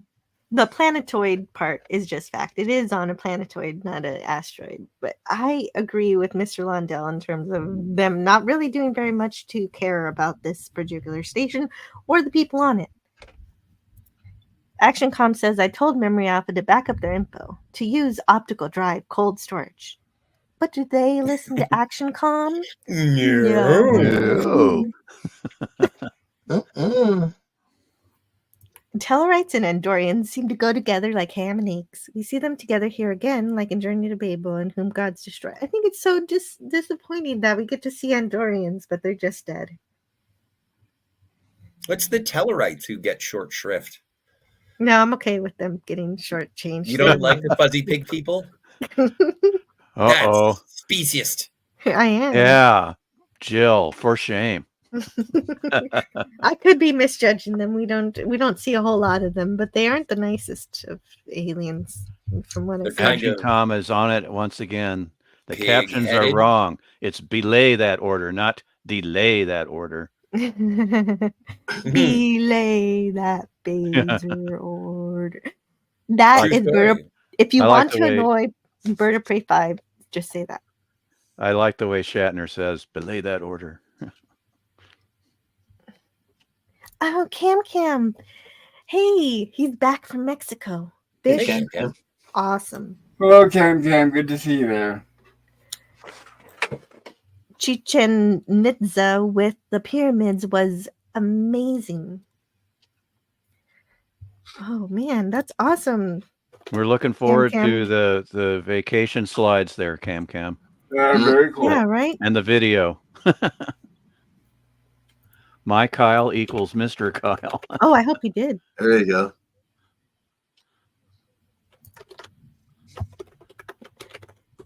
Hold on just a moment. I need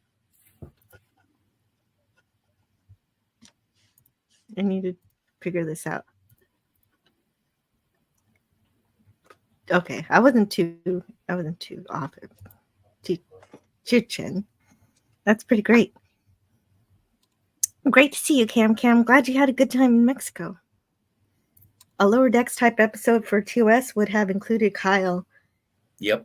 That would have been interesting if she were Romaine wasn't from off the ship, but she was just Lower Decks and she'd been there the whole time, but you just never saw her before. Kyle, Leslie, Chapel, and Billy Blackburn, I guess. I don't know. And as far as Lower Decks, not the show, but just the location, would they have too many? I wouldn't think they'd have too many blue, science uniform folks in the lower part of the ship.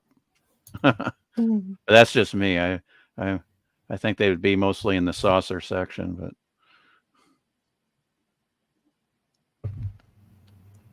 Well, I always trust you to delegate where the crew members go. Okay. Fun. Lower Decks just refers to the rank. Doesn't necessarily mean that they're all in steerage. Yeah. Well, that's true.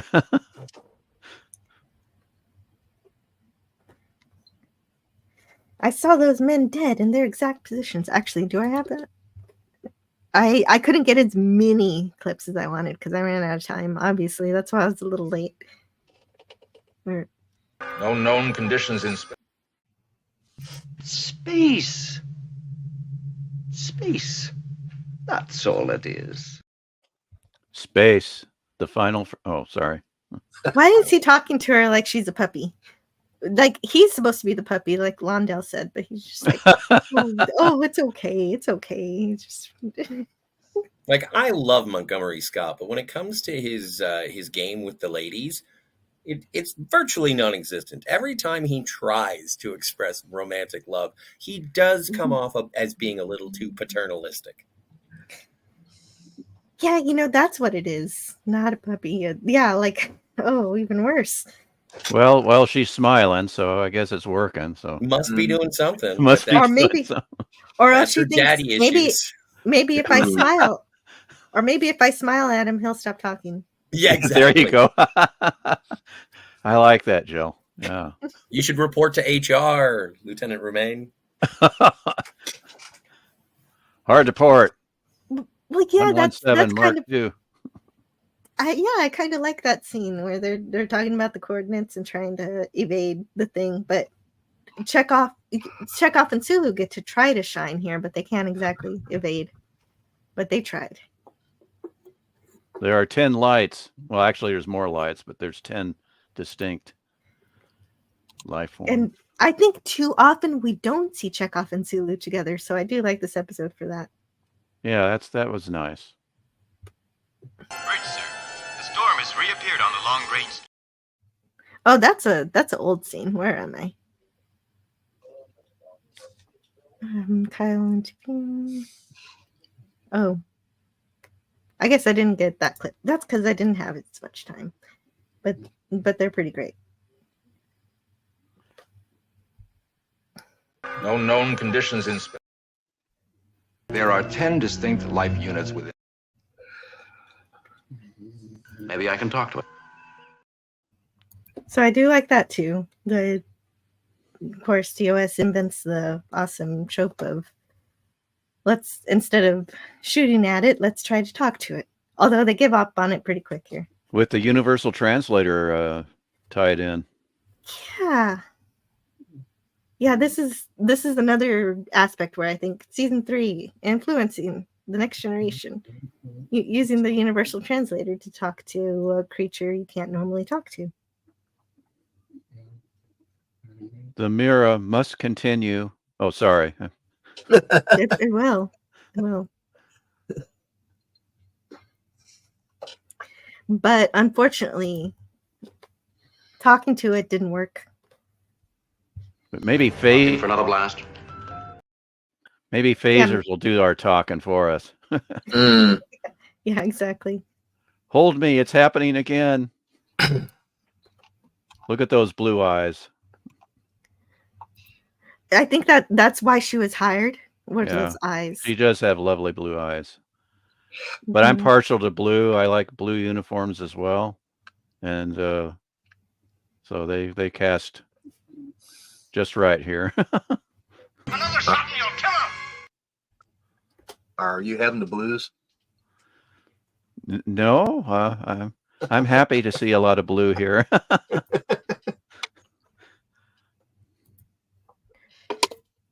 Mm-hmm. Yeah, her eyes match her uniform. Yep. And I think what saves this episode in certain locations where I'd otherwise be really bored is Spock. It's Spock's dialogue. I enjoy hearing him talk about the life form, saying it's a colony of life forms. And apparently the fact that Spock does this is thanks to Freddie Freiberger actually turning the script into the science consultants early on in the writing, where they say that, okay, so in the original script, it was an electrical storm with lightning in outer space, and so the science consultant says that scientific nonsense. There's also the further problem of why sensors do not, at this time, this is from the Cushman book, determine the fact that this is a living creature. Similar situations have arisen before, and the censors have made this determination, suggest, regularize, or justify. The anomalous nature of this disturbance would be of prime interest. And so that's what I got for that. And so that is definitely what Spock focuses on, fortunately.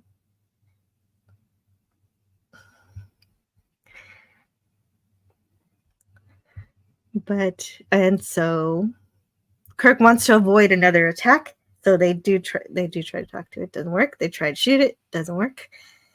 Or it does work. Well, maybe does it work? I'm not sure if it works actually, because the phaser fire. But it hurt Mira. All we know, yes, right, Stone Racket. All we know for sure is that it hurt Mira, and potentially is killing her, and so that's why they stop. Another shot and you'll kill him! We don't so that's want into that. Yeah. Yeah, so we can't do that. Because that's what happens to her when that happens. So she's having these events. So, but the phasers did do the job of stopping the creature, the aliens. Even though they can't finish the job. I don't know if they were really looking to kill it. I don't know what's wrong with this episode. And so then they say, Spock says, I have not been able to gather sufficient data for that, Captain. There is only one possible defense. If we can find an environment which is deadly to the alien form, And Kirk responds, and yet isolate the girl from its deadly effects. And so that's the seed that they plant for later on when they stick her in a pressure chamber. And so then they have the briefing room scene where we have to learn about Lieutenant Romaine's parents' names for some reason. I don't know really why we needed to know that. Of course, serious deal. Yeah, so she keeps getting hurt by this thing. And McCoy reports on his hypoencephalograms, showing I cannot read, to show Romaine's brain pattern. So everybody has their own unique brainwave patterns, which is a real thing. So I did like that part too. So there are little bits of this episode that are fun in terms of a little bit of reality being put in here. But now her brain patterns don't match her own anymore. They now match the alien creature, the alien colony creature, electrical creatures. I don't know exactly what they are. Electrical storm. No. It's like they've died and then they've become something else. I don't know if it's kind of like how godlike beings come into existence, or if it's just they're ghosts. Are they ghosts, or are they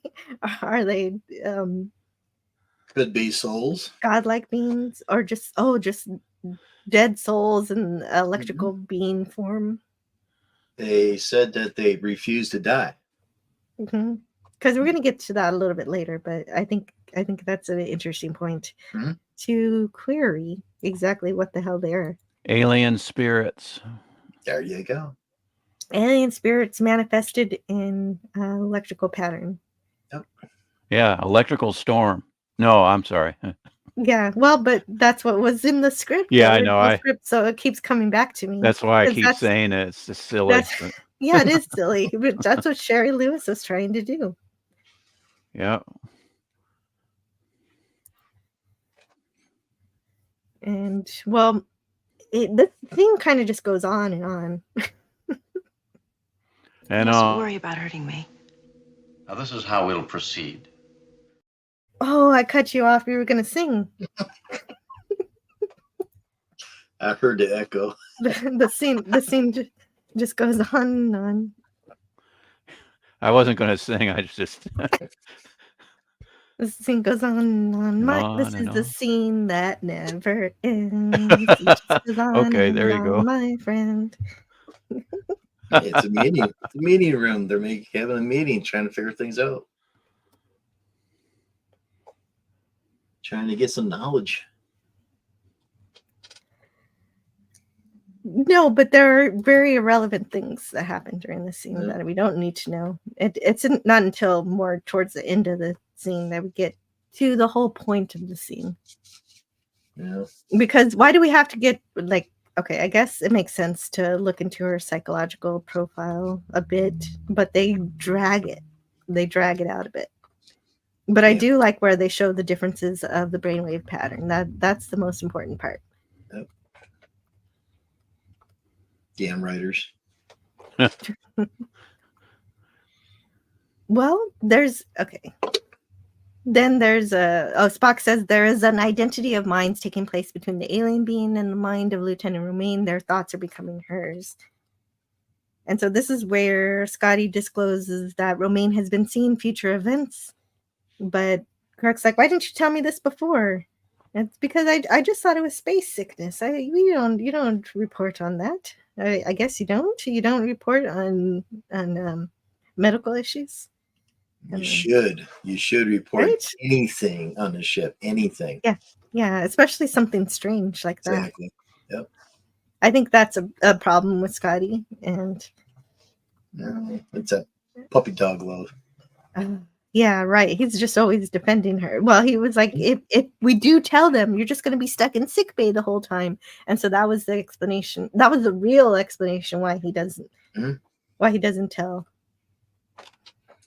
He knows better.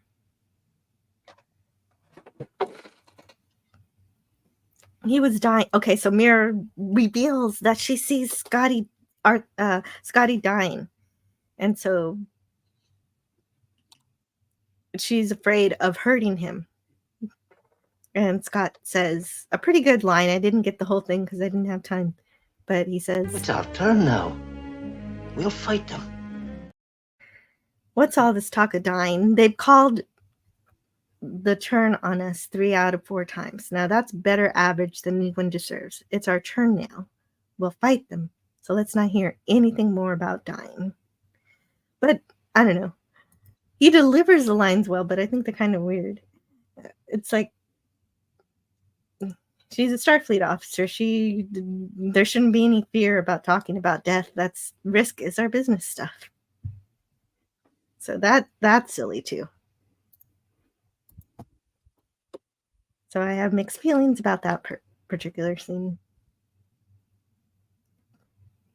You are especially susceptible to their will. Okay, so Kirk says, stop fighting it. Stop fighting the beings. I know you're fighting them to keep control of your individuality, but stop that control, and maybe we might be able to figure something out. It doesn't really make any sense when he says it here, but then we see it later when then the aliens are able to talk through Mira. And so that's another issue where something doesn't quite make sense until you see the next scene. It should make sense before. I'm asking for a lot. What doesn't make sense is what the heck is that guy doing on that thing on the wall? I was gonna say that he's shutting a valve off. I think Batten down the hatches. Yeah, batten down the hatches. There you go. He's got going to town. Yeah, he's just spinning it and spinning it. What is he spinning? Probably a valve or something. Yeah, there is something in his hands. I see a little metal thing. Right. Yeah, little crank. No, I had a problem with this too. That's why I took so many screen caps of Yeah. what's happening here. It's like, what is he doing? I don't know. Well, we never really concentrate on this particular device, so we'll never know. Yeah, it's just whatever the prop master could find in the dumpster. He'd stick it on the wall there, paint it a bright color, and there you go. You got it. See the red one down the hallway there? Budget cuts. Yeah, it looks good. No, they would just add things here and there. They'd find interesting shapes, styrofoam shapes, plastic. Well, they took a lampshade one time and painted it and put it in the wall. Oh, Mhm. Yeah, just There you anything. go. Anything. That works. James Doohan in his book Beam Me Up says, it was nice to have an episode that focused on Scotty. Although his fixation on Mira Romaine certainly seemed to come out of nowhere. The fixation was more of a matter of convenience. I'm sorry, but I'm also watching the Ensign. He finished his job with the wall. The Yeah. wall is fine now. It's fine. Everything's secure on the wall. No. Okay, but James Doohan said the fixation was more of a matter of plot convenience to give the episode more emotional depth rather than something that flowed naturally out of Scotty's personality. But why is Scotty out of character? Argued Freiberger. Can't the guy be in love and still love his machines? Can't he be with a woman who's so attractive he's going to fall in love? We wanted to do a love story and we said, hey, let's give Scotty a break. So Freiberger is defending the episode. Sadly, a key passage of dialogue which would have supported Freiberger's argument was lost during the editing stage when the filmed episode timed out long. They could have just cut some of that, some other scenes that didn't. Oh yeah, I agree. But anyway, I don't know which ones, but I'm sure you could cut something. Scotty had said to Mira, the Enterprise had been my life. I love this ship, and I love every day I've spent on it. But until you came aboard, I didn't know how lonely it is to be free in the galaxy. I bet you he was saying that to her in that scene where they're in engineering in the opening, and what drowns it out is the captain's log Could be. I don't know. Mm-hmm. Could be. I don't know where. I don't know where it was supposed to be in Yeah, the episode. when I don't read know. that in the Cushman It book, sounds I like was just appalled. It was like, oh, you got to have this in here. I'm wondering if they cut it out because it sounded like he was getting too serious. That does sound like almost on the verge of matrimony. Well, Yeah, but I have no problem with that. but then that Well, actually yeah, makes but then they in wouldn't the drop it as romance. easy. They do it. Yeah, they wouldn't drop it at the end. I don't know. I don't But know. that's the whole They like. always drop it though. They always the girlfriends always disappear, or they The get killed girlfriends. off like in Bonanza. But the whole thing with that line is that, yeah, it's exaggerated and it feels like a deeper love than we get in this story. But I think that's what stories are supposed to do, is exaggerate stuff a bit. And Yep. so I think it would have been great. Yeah, he could have said about that thing I said earlier about the ship. Never mind. Be careful about staring at these dots for too long and then staring at another screen. Oh, yeah. I'm seeing spots before my eyes. I am. I'm seeing green dots on my other screen over here. We're going to hypnotize you. I've It been works. hypnotized. Well, that's the reason why when I was Yeah. 19, this was the season 3 episode that held my attention because of the pretty lights, I guess. Yeah. All different colors. I was like, when are we They're going to so see that shiny. again? Yeah, there you go. Shiny object. It was becoming okay, so this was also from the Cushman book. It was becoming a common occurrence that dialogue with useful information concerning backstories and character development was being snipped away in rewrites or in film editing. For this, the buck had to stop on the producer's desk. David Gerald, interviewer for Censor Reading, said Gene Roddenberry, Gene O'Kuhn, and Dorothy Fontana weren't there. There was a very pronounced shift in attitude because there was a different man in charge. And this man was not as receptive as he could have been to the true people who wanted to support him in staying true to the original concept that Gene initiated. Yeah, way to go, Dave Gerald. That's exactly right. And so they're preparing these anti-grav units where they're gonna turn up the pressure. And Mira's warning Scotty not to touch him because, yeah. And everybody's saying how dangerous she is. She can kill them. Well, as long as she doesn't go plaid, we're okay. Well, the thing is that they've got to play up the threat in this episode because you don't really know what's happening. You just see these lights. So what are these lights doing? Or how are they dangerous? She's just dangerous. That's all we have to know because they say so. Because I guess also because this thing rammed into Memory Alpha and killed everybody. So we do know it's deadly. So at least the threat is well established. Mm-hmm. Even though, yeah, it's good enough. I think that and how they did that is fine. And Romaine is doing the best to keep herself, to keep her identity. Oh, but back in the boardroom scene, I forgot to play these. You mustn't worry about hurting me. It's our turn now. We'll fight them. If we can control that moment, we have a chance. Will you try? And then from this scene, the desires, the hopes, the mind, and the will of the last 100 of Zetar. Mm-hmm. Yeah, and so I actually have all of the lines for this particular scene because this is where we actually get all the exposition for what the deal is with these aliens. We have searched for a millennium for one through whom we can see and speak and hear and live out our lives. We are from Zetar. Yes, all corporeal life was destroyed. The desires, the hopes, the mind, and the last will of the last 100 of Zetar. The force of our life could not be wiped out. And Kirk says all things die. At the proper time, our planet was dying. We were determined to live on. At the peak of our plans to go, a sudden final disaster struck us down. But the force of our lives survived.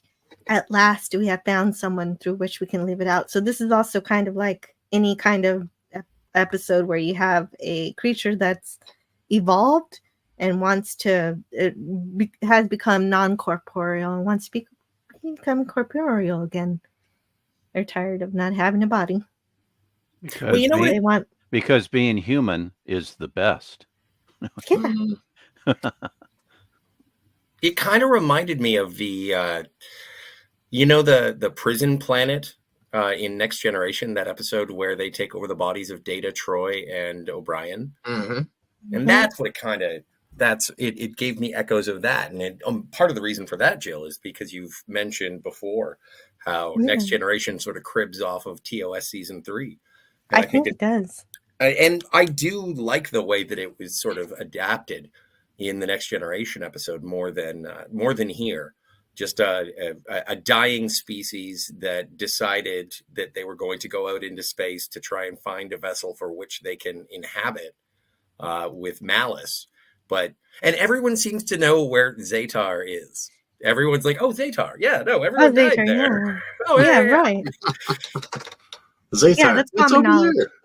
there. The info was in Memory Alpha, and everybody did their research before it was go. destroyed. See, I like that. So and Kirk tells the Zetarians, the body of the one you inhabit has its own life to lead. And Zetar says, she will accept ours. Her mind will accept our thoughts. Our lives will be fulfilled. Will she learn the way the people on Memory Alpha learned? And so Zetar says, we did not wish to kill, but you did kill. No, resisting us killed those people. We did not kill them. What does that mean? They totally killed them. Well, it wasn't intentional.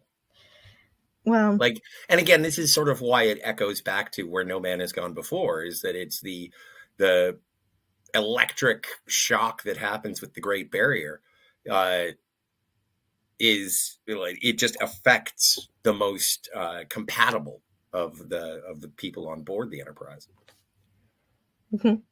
Like, what's the point of getting into a body if they can't use their eyes or their hands while you set up shop in their cerebral cortex?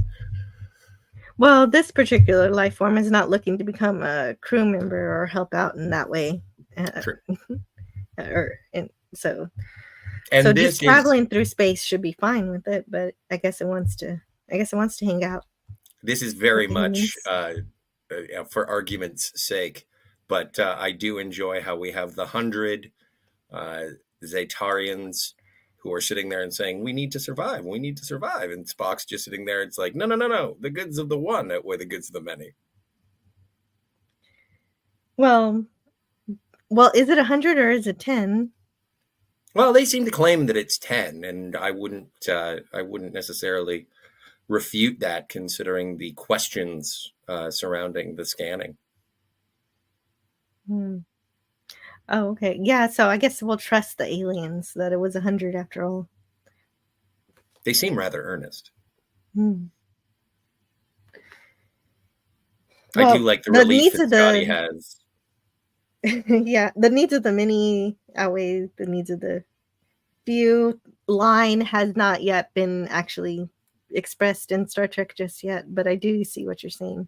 Mm-hmm. Well, and also the goods of the many outweigh the goods of the few would be in relation to whoever was on Memory Alpha as well. And because we don't have that information, that could offset it. And and so in that case, Spock is right to interfere with the Zetarians because they're just mindlessly going around destroying bases and stuff. Mm-hmm. Unless there could have been an alternate episode where they figure out how to say, hey, don't do that. And, don't try to interact with us, because if you try to touch us, you'll kill us. And they'll just be like, but we want a body. And I don't know, figure something out for them. I don't know what you'd figure out for them, but something besides androids killing them. Android. Oh, hey, wait a minute. That's Return to Tomorrow. Yeah. Oh, wait, not Return to Tomorrow. Wait. What? Yes. Yeah, Return to Tomorrow. Right. Yeah, okay. I did get it right. You got the tomorrows right. I do get tomorrows mixed up sometimes, but not this time. Do I have that? Let me see. Told you she wouldn't kill me. But he got zapped pretty bad. Is that what happened? Not as bad as when Apollo zapped him. That's right. That's definitely true. Yeah, well, if he would have listened to Captain Kirk, that would not have happened. Well, and And that's so something to be said for what Sherry Lewis wanted to do in terms of showcasing Scotty. And Scotty gets the girl kind of thing. And so Scotty takes the risk by the end of the episode. And so it is consistent with the story that they're telling. Yeah, and so he puts her in the pressure chamber. And for whatever reason, the pressure that will not kill a human will kill the Zetars. But they're still worried about her too, because even though humans can withstand a high amount of atmospheric pressure, it has to be done very carefully.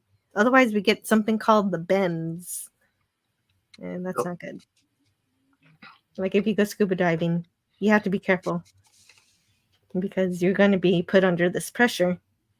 And if you don't do it right, it can be very bad. You're going to have a bad time. Yes.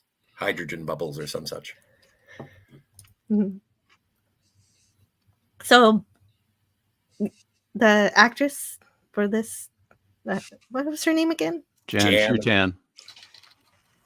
Being in the hyperbaric chamber was kind of weird. Jan Shutan said, "Oh, it's right here." Remembering how she was held in position by a board hiding her costume and head, hidden under her costume and head, lying rigid and being suspended in that thing took a long time to do. So the chamber pressure, they keep increasing it, but she's okay, and the aliens are driven out of her successfully. You can tell it's dead because it's all green. So, did they explain what happened to the aliens? I think they're dead.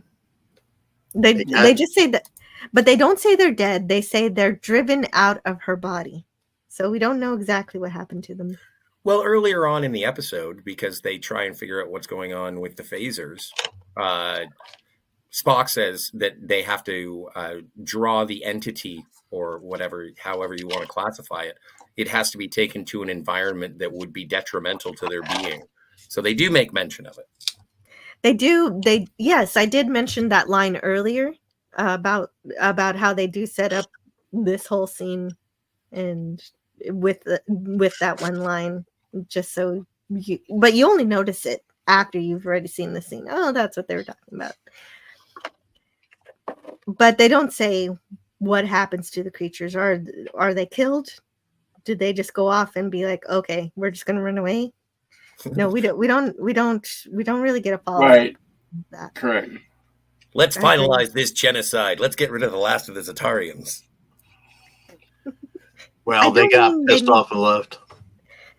That's what I'm saying. Like, because there's a thing where they possessed her, but then they're also outside of the ship chasing the ship. So not all of the Zetarians have been taken care of. So I'm not saying that the Enterprise needs to go out and hunt them down and kill them like Scotty Arthur 7 joked, but just the last communication, like, oh, hey, I'm sorry about that thing where we tried to possess your crew member. We see that you guys don't like that. So we'll see you later. Bye. Well, and as I get frustrated with rewriting the story that is being presented, but I don't think it would have altered the story too much. But it would have been interesting if the Zetarians had incorporated into Memory Alpha so that their experiences had not been lost. Yes. No, but I love that idea. I love when you rewrite the episode, Scotty, in terms of, hey, you lost all this information, but we got it and we can give it back to you. We're an electrical kind of being anyway, so we can interface with your computers and restore everything you lost. Sorry. It would almost be like Bailey being the diplomatic liaison between Baylock and the First Federation and our United Federation of Planets. What if Lieutenant Romaine, with her technical aptitude, was the liaison between the Zetarans at Memory Alpha and the rest of the Federation. That would have been cool. Yeah, that would be awesome. But they didn't do it. Thanks a lot, Lamb Chop. Well, but that would have been really cool because that's a very Star Trek thing, is having an adversary, and then later on they become cooperative and even a friend. And it ends everyone's friends. Yeah, why not? We may tax Mr. Scott's patience, Doctor. I like that. Scotty is experiencing Pon Far. I do too. I haven't seen good Vulcan humor in a while, and that was well done. This is actually a good Spock episode as well, just in terms of the performance. He doesn't seem bored or put out. He is engaged with everything. I enjoy Leonard Nimoy in this episode. I do too. Shades of Nolan is here. Hey, Shades of go back to that slide, could you, Jill? Oh, sure, for sure. Shades of On Her Majesty's Secrets. No. Yeah. This one with Scotty. We have all the time in the world. Shades of On Her Majesty's Secret Service. Yes, I was waiting for all that time in the world. I was waiting for someone to drive by and shoot her in the face. No, this came before On Her Majesty's Secret Service. Yes. So they get credit for all the time in the world. Well, actually, let me take that back. Ian Fleming wrote it in 1962, I believe. So it does still belong to the world of Bond.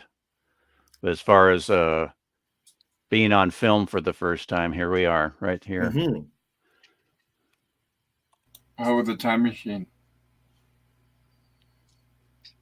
What was that? You're talking about that statement about all the time in the world? Is that what you're talking about? Yeah, it's in On Her Majesty's Secret Service. Also, a song by that they had in the movie on the soundtrack by Louis Armstrong. We have all the time in the world. But Pop's right. Were you saying that it appeared here first? I'm trying to remember what exactly you said. Okay, as far as that particular line, it belongs to Fleming in his novel On Her Majesty's Secret Service, which I think was first published in 1962, but or 1963. But as far as that line being on film in a popular medium, it's here first in Star Trek. That was my point. Well, it beat the film from 1969. On Her Majesty's Secret Service was released. Well, and Pop has a really good point, just in terms of when it may have popped up before. Oh, when it popped up before. Okay, I'm sorry. Pop? That's okay. No big deal. Well, no, it's interesting because it is sort of a euphemism that is present in common vernacular, but in terms of it being said on film, they do say it in the Time Machine. And what year was that from, Pop? 1960. 1960. Mm-hmm. Yeah, okay. I'd forgotten that. I see what you're saying, Pop. Sorry about that. Yeah, George's friend said it a few times. Okay. Oh, you think that might be the influence for including it into this episode? It's possible. Possible, yeah. I don't know. Well, it's curious. I'd be curious to know if it was in the H.G. Wells book for the Time Machine. I don't remember. I don't remember that. Yeah. Yeah. But I'm sure the statement's been around for a while. Mm-hmm. Oh yeah. I don't know. Mm-hmm. I just like to talk. Well, you're in the right place. I can find it, actually.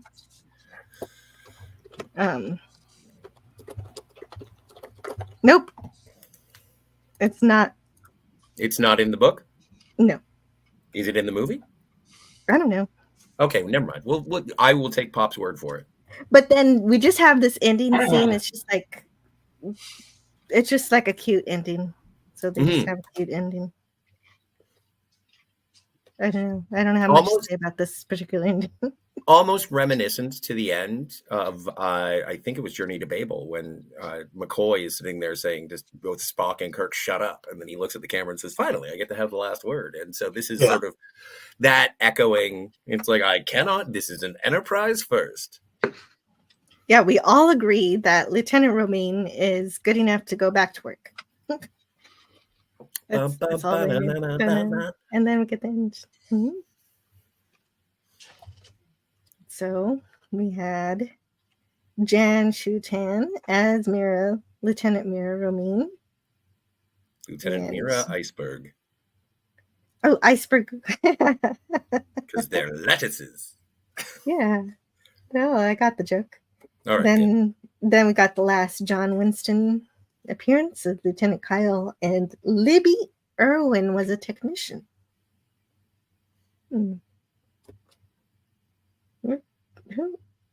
There it is. I was waiting for this. You knew? How did you know I would do that? Now, there are two things that I would like to say about this episode in HD, because that has been a joke with me and my friends who like Star Trek since forever. And it's like, what is that guy doing? What is that guy even doing? The HD remaster, it does show him with some sort of like very either clear plastic or wireframe tool being used. He's not just bobbing his elbows everywhere. He's not going crazy and trying to make business in the background. There was actually a purpose for it, and you can spot it when you see the HD remasters. The other thing that you get to see the HD remaster is Jan. I'm almost, and I don't want to cast aspersions, I think she had the herpes. Because you can see, her lower lip. No. Oh my God, there's something on there Don't makeup. Don't take my material. I'm going to be talking about that. Okay, you go. You have that one. Oh man. I can't close this ad. Sorry. Go ahead. No, you know what? Stone Racket, you want to give us your review of this episode? Because we're down to that. Down to that. As Scotty mentioned, unfortunately, they're on Jan Shuten's lower lip on her left side. There's a cold sore, and so in some shots, and so I rate this episode a C for cold sore. And I was quite bored with this episode, but my interest was piqued when I noticed that Jan Shutan had that cold sore, and I was looking for, is it in this shot? Nope, it's not in the shot. Oh, there it is again, and then disappear and then reappear. Yeah. But unfortunately, I believe she had a cold sore, and sometimes the makeup didn't quite do its job.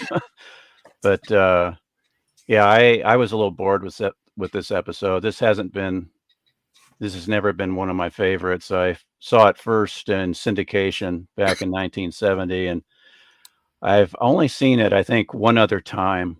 And so I revisited the episode very, very early in the morning this morning and to do my homework. But I just find this episode a little boring.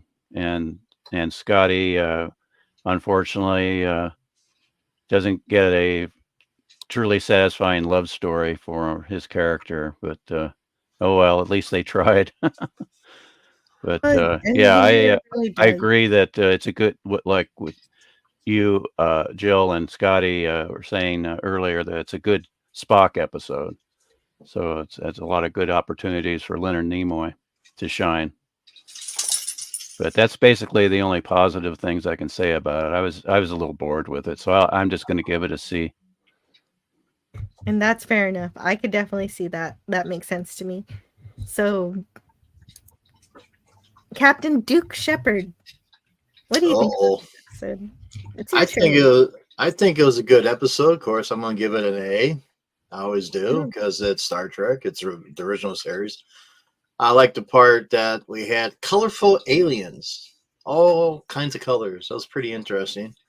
Scotty falls in love, and Memory Alpha gets wiped out, but it gets rebuilt. Hopefully, they get some weapon systems on there. Almost talked like Chekhov there for a minute. Darn it. Other than that, I liked it. That's about the 20th time that I have seen it. So, hey, Captain, say nuclear vessels. Nuclear vessels. Vessels. Vessels. I'm going to say the whales.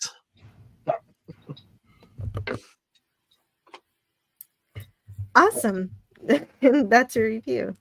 Yep. Thank you. Pop culture curator, what about you?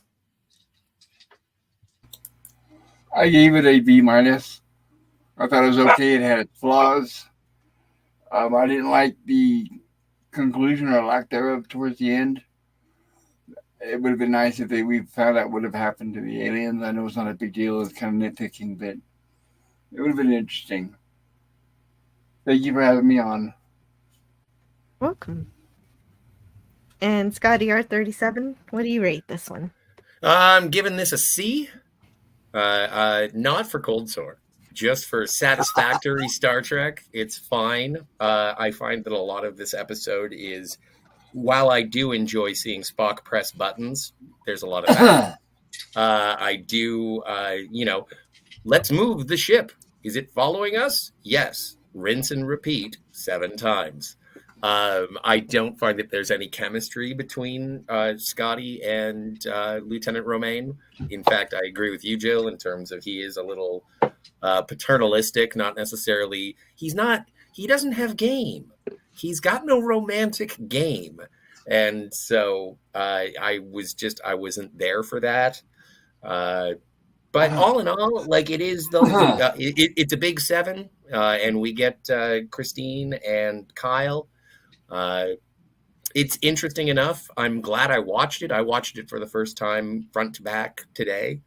I've seen bits and pieces of it, but I've always had the same sort of, I think this is a boring episode. And then when I finally watched it all, it was pretty boring. And then that's the worst thing you can do in Star Trek. But still, it's not an F, it's not a D, because it is the original series, and I will probably check it out again at some point with the original special effects, but it's certainly not going to be on the top of my list. I like my lieutenants with charisma, and I'm sorry, Mira, you're severely lacking. So, C for me. Very, very good. I think you're right. I think it's so severely padded that that's what makes it boring. So I would like to see it cut down to 20 minutes and animated, and maybe it would make a good animated episode. Ooh. Or even just to give a little bit more motivation to the Zetarans, just to say, we were wiped out and we are in search for an ambassador or an envoy or an emissary or something along those lines. That would have made it a bit more, but it seems like the impetus for the teleplay was to make a love story for Scotty. It didn't land for me. And if they had added a little bit more Star Trek throughout the episode to find out who the Zetarans are, I would have been happier. I would too. That would be really, really great. And for me, the romance didn't really work too well either. And even though this is a latter half of season 3 episode, when almost everyone originally involved with Star Trek has left the building, somehow it's still an interesting episode, despite also being boring. So kind of contradictory in that nature, because boring. Yeah. So I actually remember watching this one for the first time in my last year being a teenager. So I don't know if I was just drawn to the flashing lights or the idea that you get space sickness in the same way that you get seasickness, and therefore you must get your space legs. And so as a fan today, of course, this doesn't make sense in the context of the rest of the series because no one else ever has this issue. And so Scotty R37, you told me that could be kind of a I don't know if it's a sexist thing. I didn't see it that way, but it's just maybe that's what they were going for. I don't know. I don't know. Well, I don't want to say that it was sexist. I just want to say that there is a certain, when it was not I don't have any problem with using the term the fairer sex. I do have a problem in a way saying that anybody is weak enough and pretty enough to be protected, and it's like, shut up, bitch, do your job. And so that's exactly where this sort of shows up. And if I want to parallel it to my own life, I do get seasickness when I go on a boat, but I like to go deep sea fishing nonetheless. So I will go deep sea fishing. I will be nauseated, and I will still keep fishing despite how I feel. And so even if she is getting a seasickness, she should be able to still be a competent officer and still doing whatever she should be doing. Let's not forget, it's been a while, but Uhura had her entire memory wiped, and she got along quite fine. Oh yeah, she came back just as wonderful as ever. She showed up for work the next day. She did. She A did. miracle. She had to relearn how to read and everything, but she Bluey? figured it out. Bluey? Well, okay. Anyway, I wasn't finished. So, but it reminds me of that naval aspect and the parallels to Star Trek. That parallel to Star Trek was one of the things that drew me towards it to begin with. So I did like that idea, even though it's something that doesn't really pan out. And then to have Romine be saved by technology to make her technologically scuba dive, I thought that spoke to the sea parallel as well, even though now that I look at it, I wonder why these non-corporeal beings are affected by atmospheric pressure. So much of this episode doesn't really make too much sense when you look closely at it, and it was definitely padded in several parts. And Scotty behaves a little bit irrationally, and I don't think that he would leave his post in engineering this often. Maybe when she actually does pass out like a couple of times, but he would still be directly tied into whatever's going on with the ship's engines and everything. So I would have liked a little more balance in him doing his duties, but also the romance. But also I want the romance to be better. So that's kind of why I give this one a C-. And so I still kind of like it. So I can't quite dock it to a D, even though that's probably what it deserves. But I would never believe he would actually leave his post like that. But at the same time, Jimmy doing he does his best with what he's given. They just, like Scotty R37 said, they just don't have the chemistry. She's gorgeous, but I'm wondering what personality Sherry Lewis intended to inject into her character, and if it would have helped in any way. And I love the idea that the consciousness of the dead colonists roaming around trying to find a body to inhabit. I like that idea, of course, because I also like Return to Tomorrow, but for the strangest reasons, we'll go back to how season 3 also reminds me of The Next Generation. And it kind of makes me think about all the dead colonists that were killed by the crystalline entity. Ooh. And how Data ends up carrying the thoughts and memories of all of these colonists, and maybe not necessarily their souls, but his entire personality and being was influenced and shaped by all of these people, which is fine for an android, but it makes sense to me that Romaine would not want to do that. I do, however, wish that they'd figure out a way to cooperate and help. And I think actually, Scotty, you came up with a really good way to do that. So I like the way you described it earlier. So let's do that instead. and yeah, to help the aliens find a way to not have to possess anyone again, but still be free to live instead of whatever happened to them in this episode, which we don't worry about because the episode's over and we got to have a cute little happy ending because we want to add some more humor back to Star Trek again. Well, it's interesting what you said in terms of what Sherry Lewis would have brought to the role, and considering her, what she's most famous for as being sort of a children's presenter. Maybe if she brought a little bit of wide-eyed innocence to her first space journey, then that would have sold it's just your space legs. Like, it would have been a little bit better that way. And the Jan seems a little too hard as nails to be like, she's she doesn't come off as scared in sickbay when after she passes out the first time. Maybe Sherry Lewis, again, this is all hypothetical, but maybe she would have added a little bit more innocence to the role. I think that's exactly what was supposed to happen. That makes sense to me. That's very logically inclined towards the emotional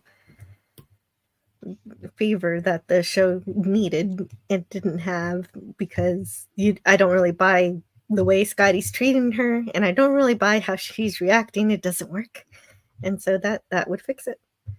Also, welcome back, Bird of Prey 5. Hey. Kapla, thank you. Everything all right? Yes, I'm glad. I don't know how much time was left, but I was able to get back, so figured I would. We do have a little bit of time if you wanted to add anything to your review from earlier. I know you gave it a A. Yes, I still do. And hearing you guys talk, I do remember now that I'm a bit disappointed with the ending because it wasn't clear as to what happened to the aliens. At least to me, it wasn't clear. I don't know if they died or if they were just back in space to, find somebody else or what the deal is. They pushed them out of her body, but what happened after that is never clear to me. So that's maybe, I don't know. Do you feel that they just died, or do you think they're still in space roaming around? I think they're dead. I think they're dead. You think they're dead? Yeah, like Jill mentioned, when the color that dominated at the end of that pressure chamber scene, it would turn green. That implicates death. Yeah, I think they're gone. So, but I also agree that I prefer Scotty's R37's ending, the rewrite, where they go to Memory Alpha. Right, and they restore what was lost, except for the lives. Yeah, They their can't restore their the little lives. pressure chamber forces them back out into space, and then we have a scene where we get the good old Star Trek cooperation with an alien life form. That'd be radical. Then we'll have Zetarians joining Starfleet. But before we do that, before any Zetarians sign up for Starfleet Academy, I am showing on my screen the remaster screenshot differences because we don't have a video this week. I do like the domed planet. I like the dome from orbit. I like those that design. That's a huge dome. Yeah. Yep. So I mean, more than 100 people. I mean, you would think that there would be thousands, tens of thousands of people in a place that size. I was thinking, no, if you look at the planet, or planetoid, pardon me, it is like the primary 5 spots on it are hexagonal, giant domes. I always understood that was going to be the computer cores, and then any of the smaller domes are the workspaces and habitation domes. Now, we're still talking thousands of people, no argument.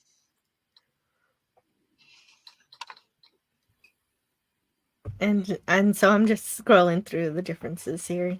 And so you see the difference between the remastered lights and the original lights. I didn't see in the Cushman book how these lights were created, or I guess they just flashed some lights.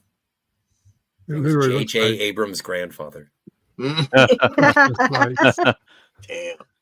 Christmas lights. That's what I was wondering.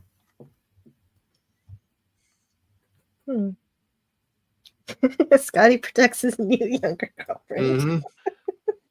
Well, the characters, Scotty is supposed to be 47 in this episode. Jimmy Doohan was 49. And the actress, Jan, was 37. So there's a 10-year difference. And 47 to 37 That's not really that bad. I don't think it's that bad. No, honestly, that's perfectly acceptable. Yep. And so we've got everybody's reviews except for the chats. So let's check out the chats. What does the chat say? And drum roll, please. Is anybody going to toss Romaine? Bees. Yeah, B won. Like Jim said, 45% gives this episode a B. 17% gives it an A. 28% a C, which is where I stand. And 10% gave it a D to F, which is completely understandable because all of our favorite Star Trek creators kind of doing other things now. And This one, it had the potential to be an A for me. I wanted it to be, and for Jim and for Bird of Prey 5, it is an A. So I'm always happy to see what you guys think about this stuff. Hey, it's still an A in my heart. Of course it is. That's awesome. Yep. So, Jim, what episodes have you not given an A to? I mean, I think you gave a lower grade to something, right?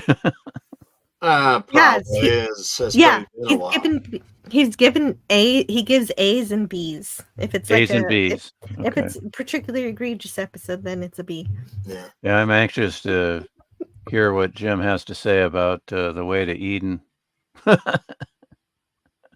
Oh yeah, me too. I could be wrong. He might be able to give his first C, right? I don't know. That was a little crazy one right there. But so you gave and the children shall lead a B. Probably. I don't remember. I don't remember. I don't Yeah, remember. I don't have remember to go either. back to the broadcast and find Yeah. out. That'd be fun. All right, so and that's our review for the Lights of Zetar, but we do also have our chat with us, so let's see what they had to say. So Montgomery Scott cast in the role of the thirsty little puppy dog. Okay, I read that one. That's a good one though. He's always thirsty. Well, hey, usually, Eugene but Bird. usually he's thirsty for the Enterprise. Or for Scotch. Oh, right. That is his primary thirst. Oh, right. Of course. That's a good point. Nobody's passing out on my watch without my assistance. He knows what makes good mixers. Mixers, lassie. Not with this liquid. You're an astronomical phenomenon, Scotty. Says Thank you, Edge of everyone. Time. Thank you. I feel like star stuff. Lovely. You are. We are all made of star stuff. I beg to differ. Okay. That I'm an astronomical phenomenon, or that we're all made of stars? That we're all made of stars. Stardust, yeah. Oh, okay. I was like, you're gonna argue with Edge of Time? Well, because No, I most didn't of mean the elements what of Edge the of Time universe said. I was just are talking about created. the. I keyed. Most of the elements of the universe are created when a supernova goes off and everything. Yeah, whatever. Whatever. Delightful. Yeah. No, Action comms. That's fine. I told Memory Alpha to back up. Okay, so I did read that one too. Doesn't Memory Alpha have the cloud? Ha ha ha! No, that's next week. Oh, okay. The cloud destroyed the cloud, Scotty. Come on. My mistake. My Kyle's haircut seems to have changed. Yeah, it's been a while since we've seen him, so that makes sense. Okay, so that's the part where Cam arrived. And That's why my everyone heart said felt hello. full. Yeah. He was the one trying to contact Captain Terrell. Yeah, Captain Terrell on the USS Reliant. He was the communications officer, showing that he was Commander Kyle in Star Trek II, Jack of all trades. Yep. And they should not give him another 5 minutes on that scene. They Yeah. They shouldn't while- have? They shouldn't have. They should have Why beamed not? down a party. Oh. If you do not get in contact with the captain a certain length of time, you got to beam down a rescue yes. party. Yes. And another thing that reminds me of The Next Generation that was featured heavily in this episode was a very lengthy conference room scene. Action Comm says conference rooms on the Enterprise remind me of corporate conference rooms. The only difference is there isn't a triangular view screen on the table. Instead, it's a triangular conference room phone. Yeah. Mm-hmm. All lines. Well, are that's currently how down. Sulu calls and says, "Yep, the creature thing, it's still here." Mira's got a lot to accomplish for getting involved with someone that really cares about her. Says Eugene. I think there are similarities to the TNG episode Power Play. Yeah, that's the Prison Planet one. If I'm not mistaken. I think that's Power Play. When Troy, Data, and O'Brien are overpowered by the non-corporeal prisoners. Was Data? He wasn't immune to the body snatching, was he? No. He gets taken over, and that's how he breaks Worf's wrist, I think. Oh, okay. Yeah, okay. That is the episode then. No, that's a different episode because that's Clues, is when he breaks Worf's wrist. Oh. But he does, yeah. Data gets possessed. He gets pissed a little bit. Yep. That's mostly what I remember. Once you go plaid, you never go back. You got that right. That's right. By Grapthar's hammer, by the sons of Warven, you shall be avenged. That's a great line. Big Bootay. Thank you, Franco. John Warven. Sorry. My buckaroo. It leaked out. I might still have that clip somewhere. I'll take a look. That's Lord John Warfen. That is Lord Dong. Yeah, right. Cam says 110. It's all the same. The needs of the many outweigh the needs of the few. Our Franco Walker says, or the one, and that's the contradictory nature of that line. Never fear, Sargon is here. Okay. Says oh, the pain. But the Mira must continue. Yeah. That's a stupid place to put a mirror. Yep. James Caserta says it would have been okay to abort. Wait, what the heck? Okay, well, I'm not going to talk about aborting famous composers. I don't understand. Oh, he said millennial okay. thinking, so it's a crack at millennials. Yeah, but okay. Anyway, Wes Cagle says it's not so much the needs of the one outweigh the needs of the many. Here, it's the needs of the officer outweigh the needs of the aggressive life forms trying to kill her. But also, what makes it not contradictory to that needs of the many term is that this creature, this aggressive life form, is not just going to kill Romaine, but also it killed possibly thousands of people on Memory Alpha. We don't know. From 10 to 10,000 people were killed that day. We'll never know. Well, and it is. I would agree with you in terms of the fact that if you have a Starfleet officer on your ship, then it doesn't really. Your philosophical insights don't contradict with protect your crew. Protect your crew. Yep. Yeah.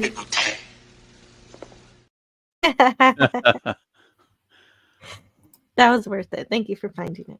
Protect your bootay. Big bootay.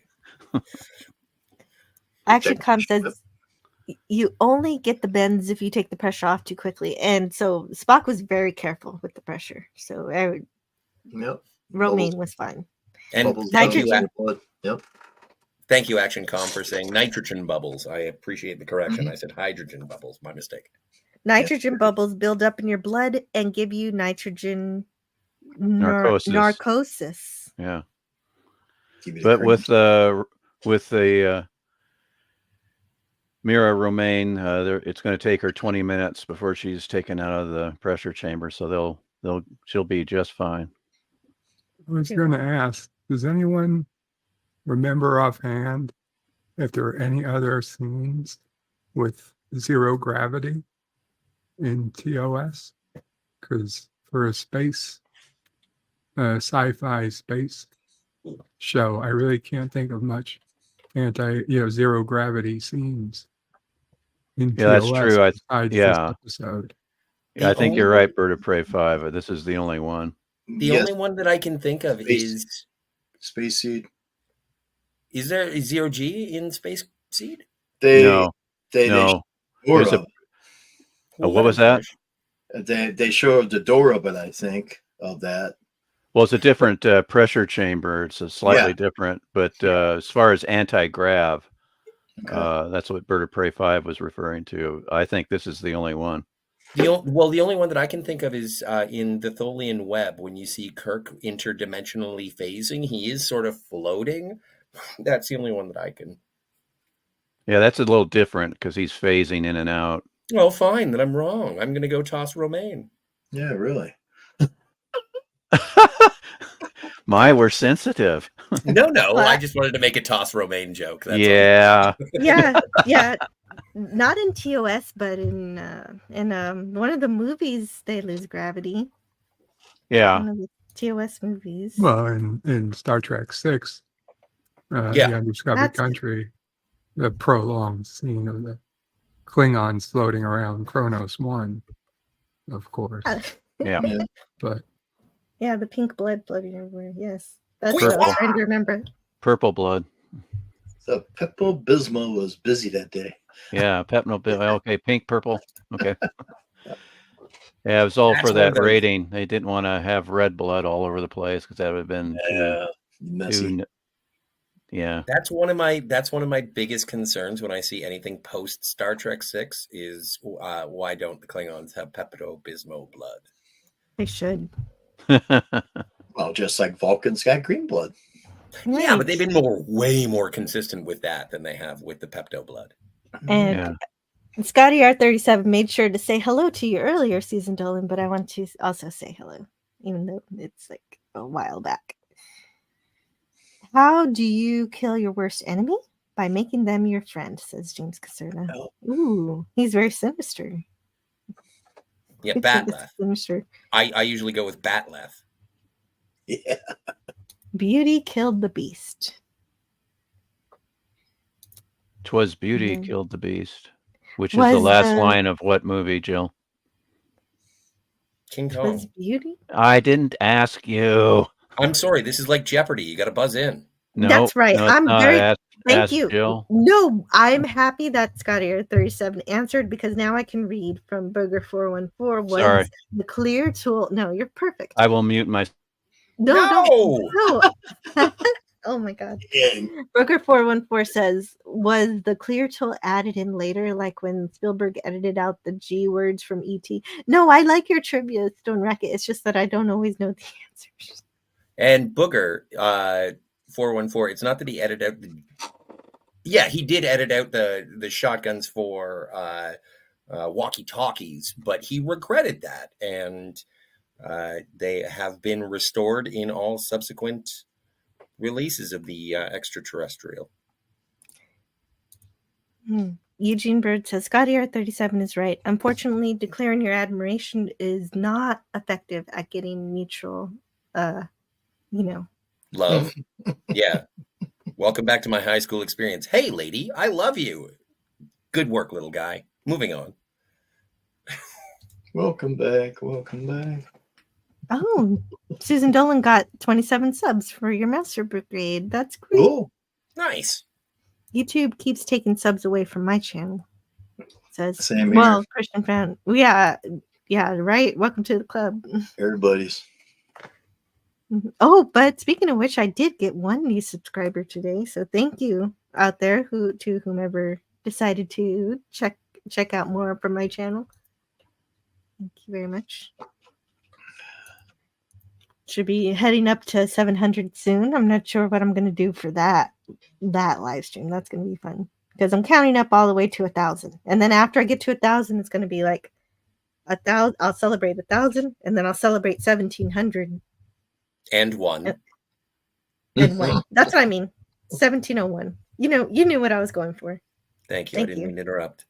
No, you didn't. You corrected, and that was perfect. 1701. That it wouldn't make any sense to do 1702, and then 2000. So I'm not going to have all of these like by 100 celebrations.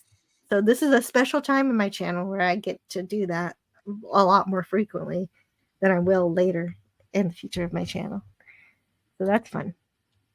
Well, and if you go back one, Chad, what Eugene Bird said is accurate. And I don't hold any. Eugene Bird in the chat says this is the Thank 60s. you. Passive damsels in distress and women as objects of beauty on the silver screen was a thing. And I appreciate that sort of cinematic and dramatic reverence for the beauty and women to be cared for. But when it does end up being sort of, I don't know, overt or maybe a little too delicate with the characters, it could be the writing of the character or it could be the performance. And I think in this particular instance, Jan was a little too hard for the romance that was being pushed forth. But I love women. They fascinate me. They occupy my mind and I do enjoy it. I just think that when that's expressed through a character, I like it a lot more than when the people who are around that character say, well, we got to be careful, she's a lady. And it's like nothing about her character says that she needs to be taken care of. That's my reference in regards to this particular episode. I don't mind if characters want to be gentlemen or perform acts of chivalry, but also I want a female character who, she's her own person. She could do stuff. So it's like a balance kind of thing. I don't know. But I get it. It's a 60s thing. And Star Trek doesn't have that much of it. So it's interesting when it does come up. Mars Monkey Max says, I'm just glad you guys aren't talking about Dune 2. I haven't seen it yet. I still need to see the first one, and then I'm going to go to the theater to see the second. But I am planning on it. Eugene Bird says, real female military officers are more like Next Generation with their own lives and agendas. Yeah, that's what I like. Exactly. That's what I like. Exactly. Well, speaking to that, one of the most interesting romances in Next Generation is when Geordi LaForge falls in love with the hologram. Scotty likes it a lot. But later on he finds out that she's not exactly like her hologram. And that's really an interesting arc of episode. Wes Cagle says, Scotty to Scotty R37, the aliens don't deserve to live. I like it better that the aliens were extinguished. They tried to erase and kill sentient life forms for their own needs. Screw them. Well, Wes Cagle, they do. If it weren't for the pushback from Mira, like they could have, as Jill mentioned at the off the hop of this broadcast, it is a non-corporeal colony creature, and that non-corporeal existence could have existed within Mira. And so I don't know if they were trying to kill her. That part, I don't know. Do you guys think that they were trying to kill her, or do you think that they were trying? Yes. Okay. No. They wasn't trying to kill her. They was trying to use her. Well, inhabitate. Well, if you got 100 souls and only one person survive out of 430, you're going to try to keep that person, right? For sure. Wes Cagle has a point because they were basically trying to hold Mira hostage, threatening to kill everyone on the Enterprise. So, yeah, they're not lazy exactly about it. The best. Not exactly easy friends to make. But that's where you have a Kirk speech. Like if this is season 1 or 2, Kirk would just be like, he would convince them somehow. Oh, that's interesting because the Kirk speech that we have here is pretty low key. You can't take her body. Why? Because you can't. Spock. Pressure. That's it. That's all we get. More pressure. Yeah. Oh, well, I tried. Kill those suckers. Cam says, I watched it, but I liked Lynch's version, and supposedly so did Herbert. I didn't. Cam is worried about seeing the next Dune because he's a avid book reader, so I hope he still like it. I am looking forward to Dune 2, but no, I'm not gonna.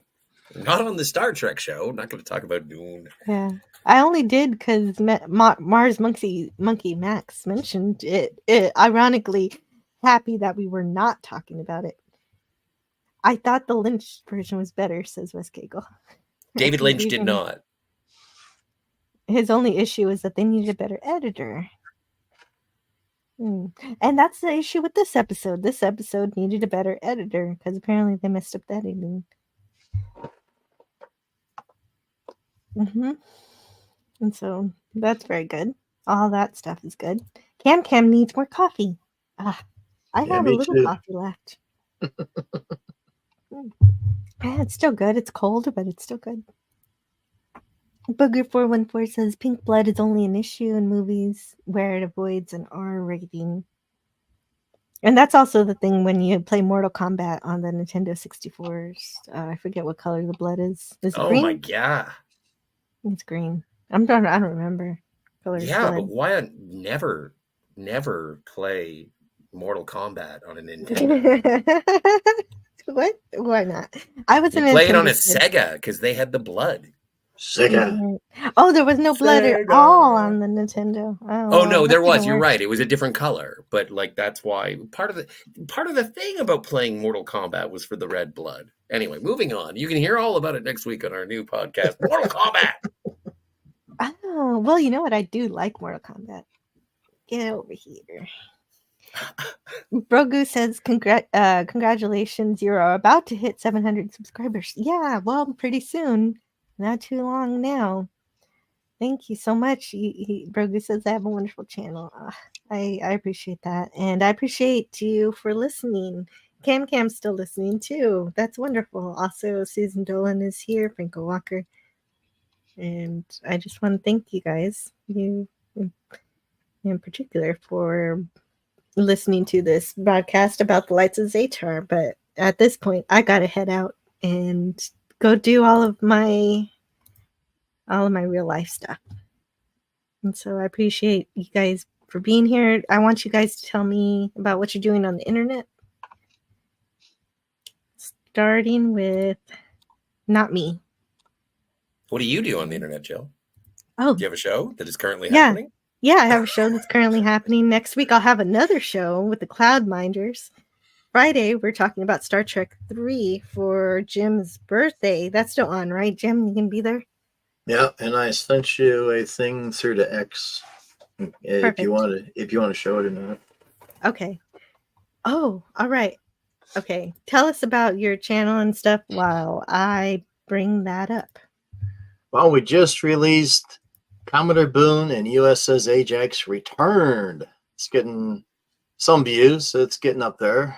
Got other fan films in the burner, trying to get, again, actors do their part and get it in before the deadline and keep popping them up once a month. I got a few others ready to go for next week and the following week. So keep watching Commodore Productions. You never know what you're going to see. Thank you. Welcome. And so I'm checking out. Oh, there's a whole video here. Oh my goodness. Yeah, small one. Okay.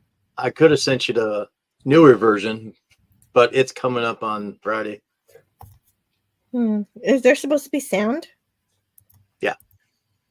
I'm not really. No, it's a silent film. It is silent. I can't hear any sound. There's a little speaker thing probably down there you got to hit. I have. I don't know. It's the weirdest thing.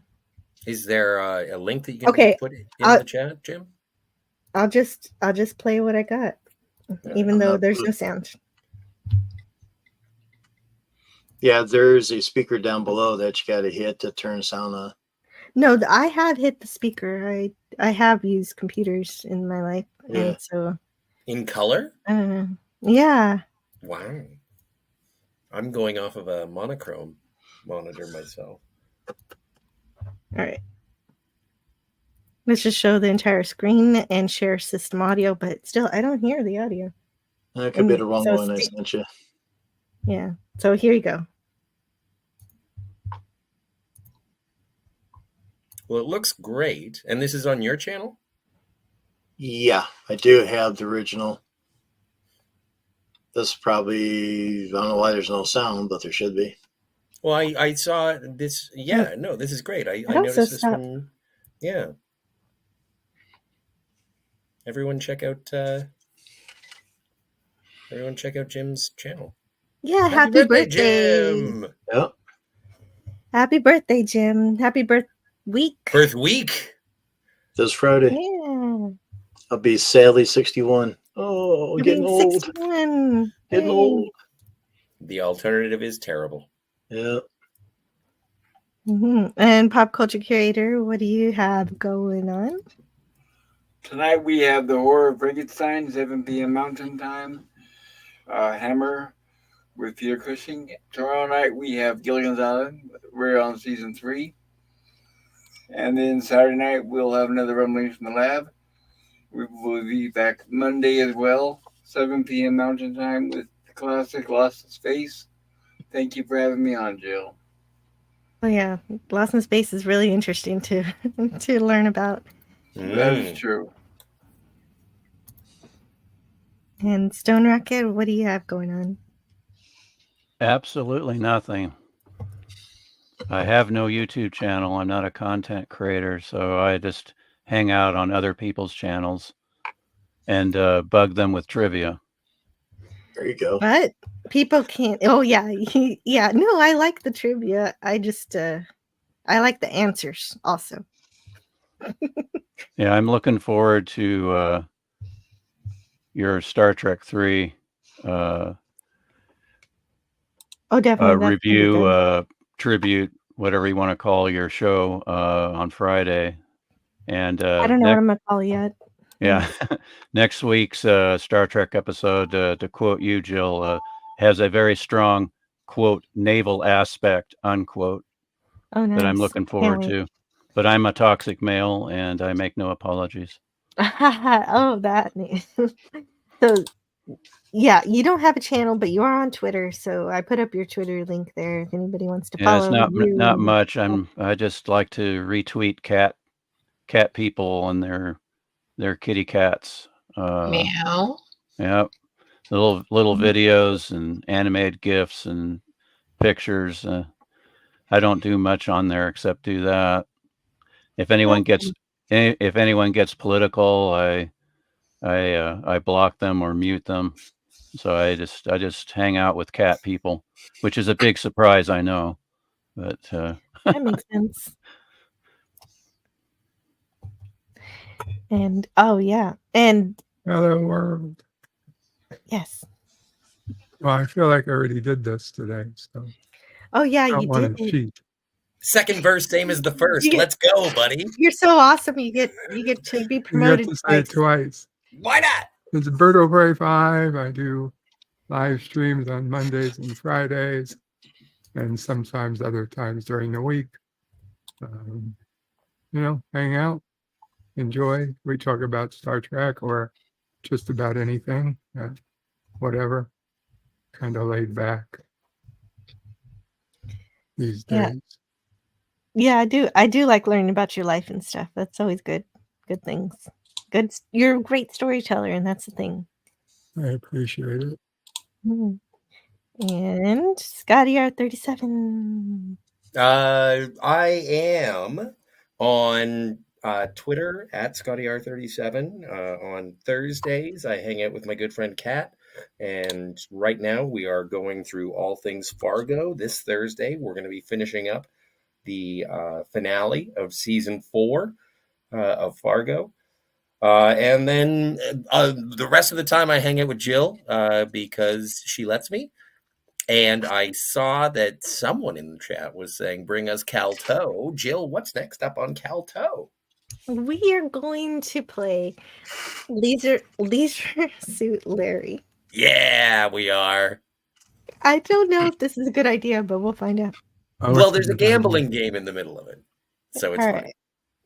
But that's pretty much. Oh, I'm sorry, Stone Rocket, you were saying?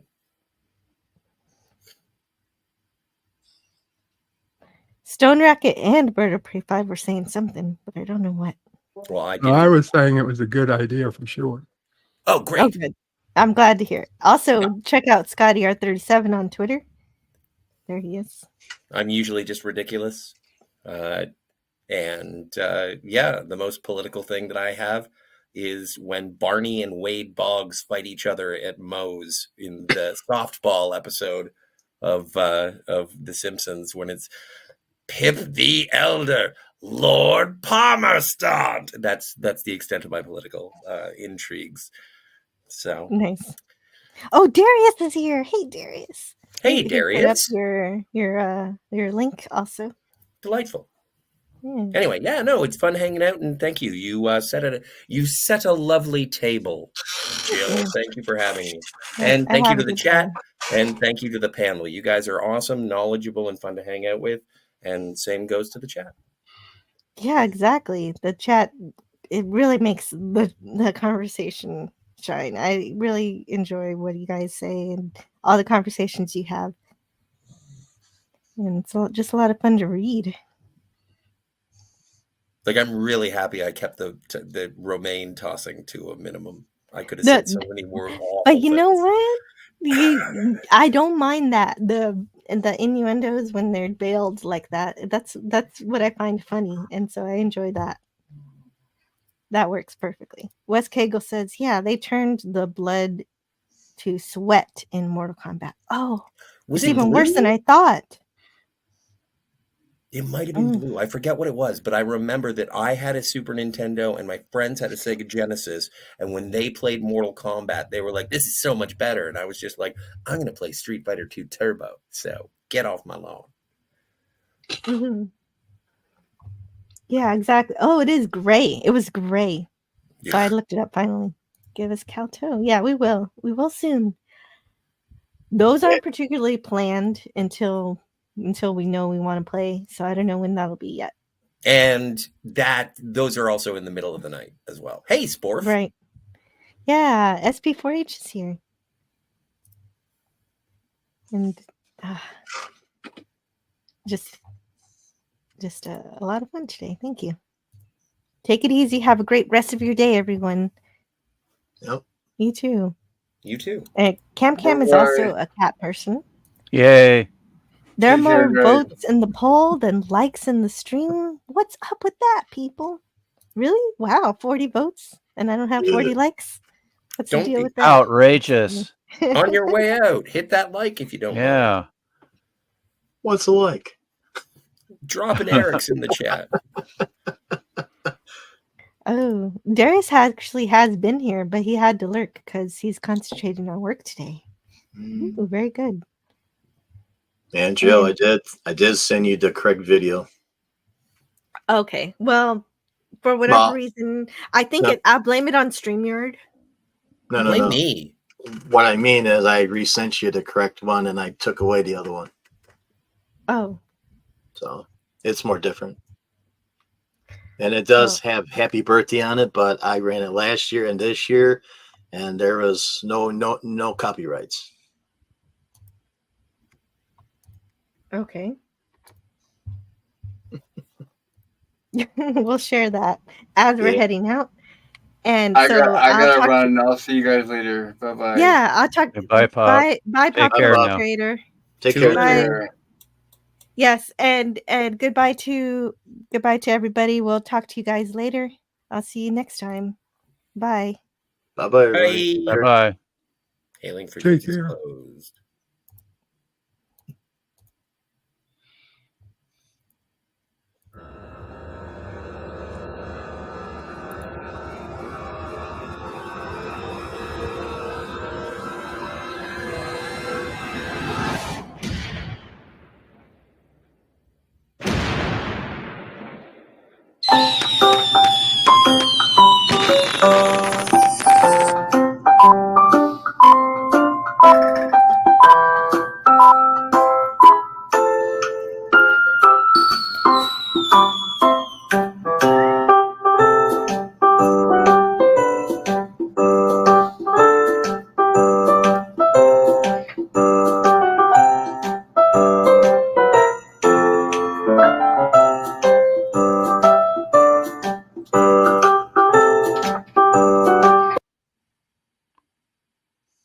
What a face.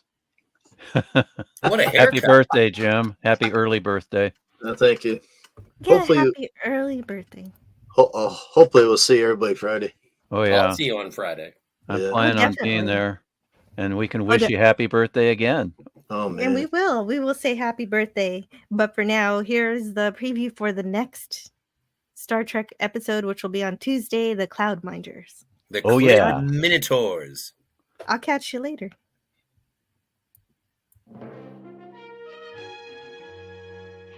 Stratos, Captain. A city actually floating in the sky.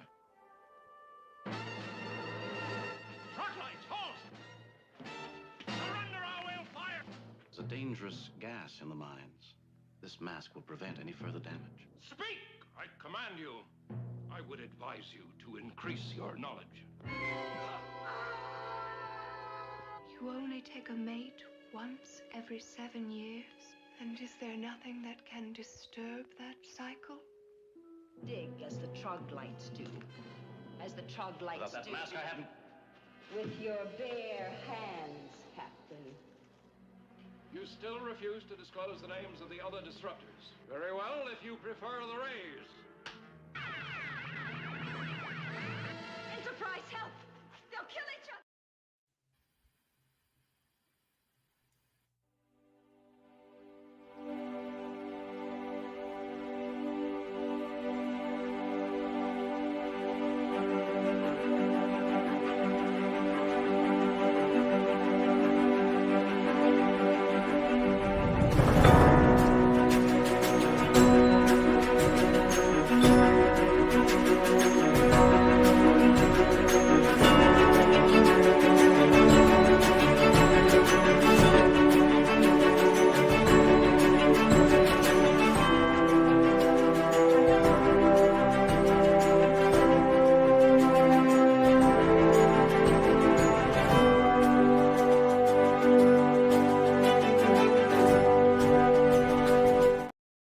Learn all that is learnable. And the ways our differences combine to create meaning and beauty. It has always been easier to destroy than to create. Well, now you have something new to think about. Carry on. See you around the galaxy.